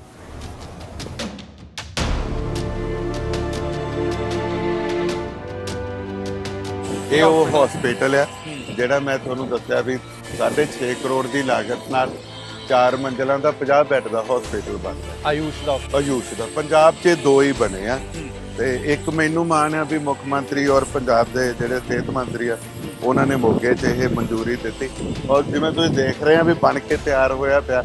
ਮਈ ਦੇ ਵਿੱਚ ਇਹਨੂੰ ਸ਼ੁਰੂ ਕਰਨ ਦੀ ਸਾਡੀ ਕੋਸ਼ਿਸ਼ ਹੈਗੀ ਆ। ਲਿਫਟ ਤੇ ਹੋਰ ਸਾਰਾ ਬਹੁਤ ਉੱਚ ਪੱਧਰ ਦਾ ਇਹ ਹਸਪੀਟਲ। ਡਾਕਟਰ ਸਾਹਿਬ, ਇੱਕ ਹੋਰ ਚੀਜ਼ ਬੜੀ ਇੰਪੋਰਟੈਂਟ ਹੈਗੀ ਹੈ, ਖਾਸ ਤੌਰ ਤੇ ਡਾਕਟਰ ਹਰਜੋਤ ਕਮਲ ਨੂੰ ਲੈ ਕੇ ਜ਼ਿਕਰ ਹੁੰਦਾ। ਜਦੋਂ ਤੁਸੀਂ ਇੰਨੇ ਪ੍ਰੋਜੈਕਟ ਕਹਿੰਦੇ ਹੋ ਕਿ ਹਸਪੀਟਲ ਲੈਂਦਾ, ਇਹ ਕਰ ਲਿਆ, ਉਹ ਕਰ ਲਿਆ, ਹਨਾ, ਇਸ ਸਭ ਦੇ ਦੌਰਾਨ ਇੱਕ ਹੋਰ ਗੱਲ ਨਿਕਲ ਕੇ ਆਉਂਦੀ ਹੈ ਕਿ ਡਾਕਟਰ ਹਰਜੋਤ ਕਮਲ ਨੂੰ ਅਫਸਰਸ਼ਾਹੀ ਬੜੀ ਡੋਮੀਨੇਟ ਕਰਦੀ ਹੈ। ਇਹ ਗੱਲ ਤੁਹਾਡੀ ਠੀਕ ਹੈ, ਇਹ ਇਕੱਲੇ ਮੋਗੇ ਦੀ ਪ੍ਰੋਬਲਮ ਨਹੀਂ ਹੈਗੀ। ਮੇਰੇ ਖਿਆਲ ਜਿਹਨੂੰ ਹੱਥ ਲਾਉਂਗੇ ਉਹਦੀ ਇਹ ਚੀਕ ਨਿਕਲਣੀ ਆ। ਇਸ ਵੇਲੇ ਇਹ ਚੀਜ਼ ਦੀ ਪ੍ਰੋਬਲਮ ਸਾਰਿਆਂ ਨੂੰ ਹੈਗੀ ਆ ਕਿ ਅਫਸਰਸ਼ਾਹੀ ਡੋਮੀਨੇਟ ਕਰਦੀ ਹੈ MLA ਨੂੰ। ਜਿਹੜਾ ਪੋਲੀਟੀਕਲ ਸਿਸਟਮ ਥੋੜਾ ਇਦਾਂ ਦਾ ਬਣ ਗਿਆ ਹੈ ਇਸ ਵਾਰੀ ਕਿ ਇੱਕ ਤਾਂ ਆਮ ਆਦਮੀ ਪਾਰਟੀ ਵਾਲਿਆਂ ਨੇ ਲੋਕਾਂ ਨੂੰ ਬੜਾ ਪੁੱਠੀ ਮੱਤ ਦੇਤੀ ਆ ਕਿ ਸਵਾਲ ਕਰੋ, ਆਹ ਕਰੋ। ਜਦੋਂ ਸੱਤਾ ਬਦਲਦੀ ਹੈ ਤੇ ਅਫਸਰਸ਼ਾਹੀ ਦਾ ਮੂਡ ਮਿਜਾਜ਼ ਬਦਲ ਜਾਂਦਾ ਹੈ, ਪਰ ਜਦੋਂ ਹੁਣ ਸੱਤਾ ਬਦਲੀ ਹੈ ਤੇ ਕਾਂਗਰਸ ਦੇ ਨਾਲ ਅਫਸਰਸ਼ਾਹੀ ਦਾ ਮੂਡ ਮਿਜਾਜ਼ ਬਦਲਿਆ ਨਹੀਂ, ਉਹ ਉਸੇ ਤਰ੍ਹਾਂ ਦਾ ਰਿਹਾ, ਹਨਾ। ਉਹ ਸ਼ਾਇਦ ਤੁਹਾਡੇ ਤੋਂ ਪਹਿਲੇ ਵਾਲੇ ਜਿਹੜੇ ਸੀਗੇ ਉਹਨਾਂ ਨਾਲ ਜ਼ਿਆਦਾ ਪ੍ਰੇਮ ਭਾਇਆ। ਇਹ ਪਰਸੈਪਸ਼ਨ ਹੈਗੀ ਹੈ ਕਾਂਗਰਸ ਦੀ। ਤੁਹਾਨੂੰ ਲੱਗਦਾ ਕਿ ਇਹ ਜਿਹੜੀ ਹੈ ਕਿਤੇ ਇਹ ਵੀਕਨੈਸ ਨੂੰ, ਕਮਜ਼ੋਰੀ ਨੂੰ ਇੰਡੀਕੇਟ ਕਰਦੀ ਹੈ? ਪੰਜਾਬ ਦੇ ਵਿੱਚ ਇਹ ਚੀਕਾਂ ਤਾਂ ਪੈਂਦੀਆਂ, ਸਾਰੇ ਇਸ ਗੱਲ ਨੂੰ ਕਹਿੰਦੇ ਨੇ, ਔਰ ਸਾਡੇ ਪ੍ਰਧਾਨ ਜਾਖੜ ਸਾਹਿਬ ਨੇ ਵੀ ਇਸ ਗੱਲ ਦਾ ਇੱਕ ਪ੍ਰੈਸ ਕਾਨਫਰੰਸ 'ਚ ਜ਼ਿਕਰ ਕੀਤਾ ਸੀਗਾ ਕਿ ਸਰਕਾਰ ਬਦਲ ਗਈ ਹੈ, ਪਰ ਅਫਸਰਾਂ ਦੇ ਸਿਰ ਤੇ ਪੱਗਾਂ ਤੇ ਪੁਲਿਸ ਦੇ ਸਿਰ ਤੇ ਟੋਪੀਆਂ ਅਜੇ ਵੀ ਨੀਲੀਆਂ ਆ। ਇਹ ਅਜੇ ਤੱਕ ਉਸ ਚੀਜ਼ ਤੋਂ ਨਿਕਲੇ ਨਹੀਂ। ਤੇ ਸਰਕਾਰ ਬਣਨ ਤੋਂ 2 ਸਾਲ ਬਾਅਦ ਹੋਈ ਸੀ, ਕਾਂਗਰਸ ਭਵਨ 'ਚ ਹੋਈ ਸੀ, ਮੈਂ ਕਵਰ ਕੀਤੀ ਸੀ ਪ੍ਰੈਸ ਕਾਨਫਰੰਸ। ਬਿਲਕੁਲ, ਇਹ ਕਮੀ ਹੈਗੀ ਆ ਥੋੜੀ ਜਿਹੀ, ਪਰ ਅਸੀਂ ਫਿਰ ਵੀ ਉਹਦੇ ਬਾਵਜੂਦ ਵੀ ਲੜ ਕੇ ਸਰਕਾਰ ਨੇ ਸਾਡਾ ਹਮੇਸ਼ਾ ਸਾਥ ਇਸ ਗੱਲੋਂ ਦਿੱਤਾ ਹੈ ਕਿ ਸਾਨੂੰ ਕਦੀ ਫੰਡਾਂ ਦੀ, ਗ੍ਰਾਂਟਾਂ ਦੀ ਕਮੀ ਨਹੀਂ ਆਉਣ ਦਿੱਤੀ। ਸੋ ਲੱਗੇ ਪਏ ਅਸੀਂ ਆਪਦਾ ਕੰਮ ਕਰੀ ਜਾਂਦੇ। ਡਾਕਟਰ ਹਰਜੋਤ ਕਮਲ ਨੂੰ ਰਾਜਨੀਤੀ ਕਰਨੀ ਆ ਗਈ, ਕਿਉਂਕਿ ਕਹਿੰਦੇ ਵੀ ਨਵੇਂ MLA ਬਣਦੇ ਬੜਾ ਕੁਝ ਸਿੱਖਦੇ। ਕੀ ਸਿੱਖਿਆ ਰਾਜਨੀਤੀ ਤੋਂ? ਜਿਹਨਾਂ 5 ਸਾਲ ਦਾ ਕੰਮਾਂ ਦਾ ਰਿਪੋਰਟ ਕਾਰਡ ਇੱਕ ਹੈ, ਪੋਲਿਟਿਕਸ ਦਾ ਇੱਕ ਹੈ। 5 ਸਾਲ 'ਚ ਕੀ ਸਿੱਖਿਆ ਪੋਲਿਟਿਕਸ ਤੋਂ? ਮੈਂ ਉਦੋਂ ਪਹਿਲਾਂ ਵੀ ਇਦਾਂ ਦਾ ਹੀ ਸੀ, ਅੱਜ ਵੀ ਉਦਾਂ ਦਾ ਹੀ ਹੈ। ਮੈਂ ਬਹੁਤ ਸਾਰੇ MLA ਨਾਲੋਂ ਵੱਖਰਾ ਇਹ ਕੀਤਾ ਕਿ ਮੈਂ ਮੋਗੇ ਦੇ ਵਿੱਚ ਪੂਰਾ ਜਿੱਦਾਂ ਕਾਰਪੋਰੇਟ ਹੁੰਦਾ ਉਸ ਤਰ੍ਹਾਂ ਦਾ ਆਫਿਸ ਬਣਾਇਆ ਹੋਇਆ, ਔਰ ਉਹਦੇ ਵਿੱਚ ਸਟਾਫ ਪੂਰਾ ਰੱਖਿਆ ਹੋਇਆ ਜਿਹੜਾ ਕਿ ਹਰ ਆਏ ਗਏ ਦਾ, ਚਾਹੇ ਉਹ ਕੋਈ ਕਾਰਡ ਬਣਨ ਵਾਲੇ ਆ, ਚਾਹੇ ਉਹਨਾਂ ਦੀਆਂ ਕੋਈ ਸਮੱਸਿਆਵਾਂ ਸੁਣੀਆਂ ਜਾਂਦੀਆਂ, ਮੌਕੇ 'ਤੇ ਹੱਲ ਕਰਨ ਦੀ ਕੋਸ਼ਿਸ਼ ਕੀਤੀ ਜਾਂਦੀ ਹੈ। ਮੈਂ ਵੀ ਜਦੋਂ ਹਲਕੇ ਤੋਂ ਵਿਹਲਾ ਹੁੰਦਾ ਤਾਂ ਮੈਂ ਮੈਕਸਿਮਮ ਟਾਈਮ ਉੱਥੇ ਦਿੰਦਾ। ਮੈਨੂੰ ਲੱਗਦਾ ਕਿ ਰਾਜਨੀਤੀ ਮੈਂ ਤਾਂ ਨਾ ਪਹਿਲਾਂ ਕੀਤੀ ਹੈ, ਨਾ ਮੈਂ ਹੁਣ ਕੀਤੀ ਹੈ, ਔਰ ਮੈਂ ਸੱਚੀ ਗੱਲ ਦੱਸਾਂ ਮੈਂ ਸਿੱਖਣੀ ਵੀ ਹੈ ਨਹੀਂ। ਸਿੱਖਣੀ ਨਹੀਂ ਹੈਗੀ। ਪਰ ਇੱਕ ਚੀਜ਼ ਹੋਰ ਹੈ, ਮੈਂ ਇਹ ਵੀ ਜਾਣਨਾ ਚਾਹੁੰਦਾ ਹਾਂ ਨਾ, ਆਪਾਂ ਆਮ ਤੌਰ ਤੇ ਇੱਕ ਲੋਕਾਂ ਨਾਲ ਗੱਲ ਕਰਦੇ, ਪਰ ਪੋਲੀਟੀਸ਼ੀਅਨਸ ਦੇ ਬਾਰੇ ਬਹੁਤ ਘੱਟ ਗੱਲ ਹੁੰਦੀ ਹੈ ਕਿ ਪੋਲੀਟੀਸ਼ੀਅਨਸ ਸ਼ੌਂਕ ਕੀ ਰੱਖਦੇ ਨੇ? ਸ਼ੌਂਕ ਦੀ ਵੈਸੇ ਦੋ ਤਰ੍ਹਾਂ ਦੀ ਸੈਂਸ ਹੁੰਦੀ ਹੈ, ਪਰ ਮੈਂ ਪੋਜ਼ਿਟਿਵ ਸੈਂਸ ਪੁੱਛਦਾ, ਫ੍ਰੀ ਟਾਈਮ ਦੇ ਵਿੱਚ ਕੀ ਸ਼ੌਂਕ ਹੈਗੇ ਆ? ਪੰਜਾਬੀ ਗਾਣੇ ਸੁਣਨ ਦਾ ਸ਼ੌਕ ਆ ਤੇ ਕਿਤਾਬਾਂ ਮੈਂ ਪਹਿਲਾਂ ਤਾਂ ਕਾਫੀ ਪੜ੍ਹ ਲੈਂਦਾ ਸੀ, ਹੁਣ ਸਮੇਂ ਦੀ ਅਣਹੋਂਦ ਕਰਕੇ ਉਹਨਾਂ ਨਹੀਂ ਪੜ੍ਹਿਆ ਜਾਂਦਾ। ਕਿਸ ਤਰ੍ਹਾਂ ਦੀਆਂ ਕਿਤਾਬਾਂ ਪੜ੍ਹਦੇ? ਜ਼ਿਆਦਾ ਮੈਂ ਜਿੱਦਾਂ ਪਹਿਲਾਂ ਮੈਂ ਸ਼ੁਰੂਆਤ ਤਾਂ ਮੈਂ ਨਰਿੰਦਰ ਸਿੰਘ ਕਪੂਰ ਤੋਂ ਕੀਤੀ ਸੀ, ਮੇਰੇ ਪੰਜਾਬੀ ਦੇ ਪਸੰਦੀਦਾ ਹਾਂਜੀ ਰਾਈਟਰ ਹੈਗੇ ਆ, ਤੇ ਪਰ ਮੈਂ ਦੂਜੀਆਂ ਵੀ ਲੈਣਾ, ਹਿੰਦੀ ਦੀਆਂ ਵੀ, ਇੰਗਲਿਸ਼ ਦੀਆਂ ਵੀ। ਅੱਜ ਕੱਲ ਮੈਂ ਵਰਡ ਪੋਲਿਟਿਕਸ ਨੂੰ ਪੜ੍ਹ ਰਿਹਾ ਹੈਗਾ, ਤੇ ਪ੍ਰੋਫੈਸਰ ਕਲੋਟੀ ਦੀ ਕਿਤਾਬ ਹੈਗੀ ਆ ਤੇ ਰੇਪ ਆਫ ਹਿਸਟਰੀ, ਉਹ ਮੈਂ ਸ਼ੁਰੂ ਕੀਤੀ ਵੀ ਆ। ਇਵੇਂ ਮਾੜਾ ਮੋਟਾ ਲੱਗੇ ਰਹੀਦਾ। ਹੋਰ ਕੀ ਮਿਊਜ਼ਿਕ ਕਿਸ ਤਰ੍ਹਾਂ ਦਾ? ਗਾਣੇ ਕਿਹੜੇ ਸਿੰਗਰ ਨੂੰ ਪਸੰਦ ਕਰਦੇ, ਪੰਜਾਬੀ ਕਿ ਹਿੰਦੀ? ਮੈਂ ਜ਼ਿਆਦਾ ਪੰਜਾਬੀ ਗਾਣੇ ਸੁਣ ਕੇ ਰਾਜੀ ਹਾਂ। ਤੁਸੀਂ ਮੂਸੇ ਵਾਲੇ ਦੇ ਫੈਨ ਤੇ ਨਹੀਂ, ਮੈਨੂੰ ਮੂਸੇ ਵਾਲਾ ਬਹੁਤਾ ਨਹੀਂ ਪਸੰਦ। ਮੈਂ ਮਾੜਾ ਵੀ ਨਹੀਂ ਉਹਨੂੰ ਕਹਿਣਾ, ਜਿਹਨੂੰ ਲੋਕ ਇੰਨਾ ਪਸੰਦ ਕਰਦੇ ਉਹਦੇ ਚ ਜ਼ਰੂਰ ਕੋਈ ਨਾ ਕੋਈ ਗੱਲ ਹੋਊ, ਪਰ ਮੈਂ ਚੰਗੇ ਗਾਣੇ ਸੁਣਦਾ। ਮੈਨੂੰ ਵੀਤ ਬਲਜੀਤ, ਪ੍ਰੀਤ ਸੰਗਰੇੜੀ, ਕਾਫੀ ਇਦਾਂ ਦੇ, ਹੈਪੀ ਰਾਏ ਕੋਟੀ, ਗਾਣੇ ਸੋਹਣੇ ਇਹਨਾਂ ਦੇ। ਤੇ ਇਹ ਪੋਲੀਟੀਕਲ ਜਵਾਬ ਹੈ ਡਾਕਟਰ ਸਾਹਿਬ, ਮੈਂ ਮੂਸੇ ਵਾਲੇ ਨੂੰ ਮਾੜਾ ਨਹੀਂ ਕਹਿੰਦਾ, ਪਰ ਮੈਂ ਚੰਗੇ ਗਾਣੇ ਸੁਣਦਾ। ਨਾ, ਮੂਸੇ ਵਾਲੇ ਦੀ ਇੱਕ ਆਪਣੀ ਛਵੀ ਹੈ ਜੀ, ਉਹਨੂੰ ਨਵੀਂ ਜਨਰੇਸ਼ਨ ਲਾਈਕ ਕਰਦੀ। ਮੈਂ ਅਜੇ ਉਸ ਨਵੀਂ ਚ ਨਹੀਂ ਨਾ, ਮੈਂ ਹੁਣ ਵਿਚਾਲੇ ਜੇ ਆ ਗਿਆ, ਤੇ ਮੈਨੂੰ ਗਾਣੇ ਚੱਕਵੇਂ ਚੰਗੇ ਲੱਗਦੇ ਆ। ਪਰ ਉਹ ਗੱਲ ਠੀਕ ਆ, ਉਹ ਗਾਣੇ ਤੁਹਾਨੂੰ એનર્ਜੀ ਦਿੰਦੇ ਆ, ਬੂਸਟ ਕਰਦੇ ਆ, ਤੁਹਾਨੂੰ ਜਵਾਨ ਰੱਖਦੇ ਆ। ਠੀਕ ਹੈ ਡਾਕਟਰ ਸਾਹਿਬ, ਬਹੁਤ ਬਹੁਤ ਧੰਨਵਾਦ ਡਾਕਟਰ ਹਰਜੋਤ ਕਮਲ ਜੀ, ਸਾਡੇ ਨਾਲ ਗੱਲਬਾਤ ਕਰਨ ਦੇ ਲਈ, ਸਮਾਂ ਦੇਣ ਦੇ ਲਈ। ਸਹੀ ਸਨ ਡਾਕਟਰ ਹਰਜੋਤ ਕਮਲ, ਬੜੀਆਂ ਆਪਣੀ ਲਾਈਫ ਦੀ ਨਿੱਜੀ ਗੱਲਾਂ ਵੀ ਦੱਸੀਆਂ, ਸਟਰਗਲ ਵੀ ਦੱਸਿਆ, ਔਰ ਜਿਹੜਾ ਜਿਸ ਤਰ੍ਹਾਂ ਦੇ ਸਟਰਗਲ ਉਹ ਹੁਣ ਕਰ ਰਹੇ ਨੇ, ਅਫਸਰਸ਼ਾਹੀ ਦੇ ਨਾਲ ਇੱਕ ਘੋਲ ਵੱਖਰੇ ਕਿਸਮ ਦਾ ਚੱਲ ਰਿਹਾ ਹੈਗਾ, ਪਾਵਰ ਸਟਰਗਲ ਇਹਨੂੰ ਆਪਾਂ ਕਹਿ ਸਕਦੇ ਹਾਂ, ਹਨਾ, ਪਾਵਰ ਸਟਰਗਲ, ਉਹਦੀ ਵੀ ਉਹ ਗੱਲ ਕਰ ਰਹੇ ਨੇ। ਪਰ ਇਹ ਇਸ ਤਰ੍ਹਾਂ ਹਾਈਲਾਈਟ ਜ਼ਰੂਰ ਹੋਇਆ ਮੋਗਾ ਹਲਕਾ ਇਸ ਤਰ੍ਹਾਂ ਦੀ ਸਮੱਸਿਆ ਨੂੰ ਲੈ ਕੇ, ਪਰ ਇਸ ਤਰ੍ਹਾਂ ਦੀ ਮੁਸ਼ਕਲ ਬਹੁਤ ਸਾਰੇ MLAs ਜਿਹੜੇ ਨੇ ਉਹ ਅਜੇ ਵੀ ਫੇਸ ਕਰ ਰਹੇ, ਜਿਹਦਾ ਉਹ ਕਦੇ ਗਾਏ ਬਗਾਏ ਜ਼ਿਕਰ ਕਰ ਦਿੰਦੇ ਨੇ। ਦੇਸ਼ ਦੁਨੀਆ ਦੀ ਬਾਕੀ ਖਬਰਾਂ ਦੇ ਲਈ ਬਣੇ ਰਹੋ ਦੈਨਿਕ ਸਵੇਰਾ ਦੇ ਨਾਲ। ਫਿਲਹਾਲ ਦੇ ਲਈ ਧੰਨਵਾਦ।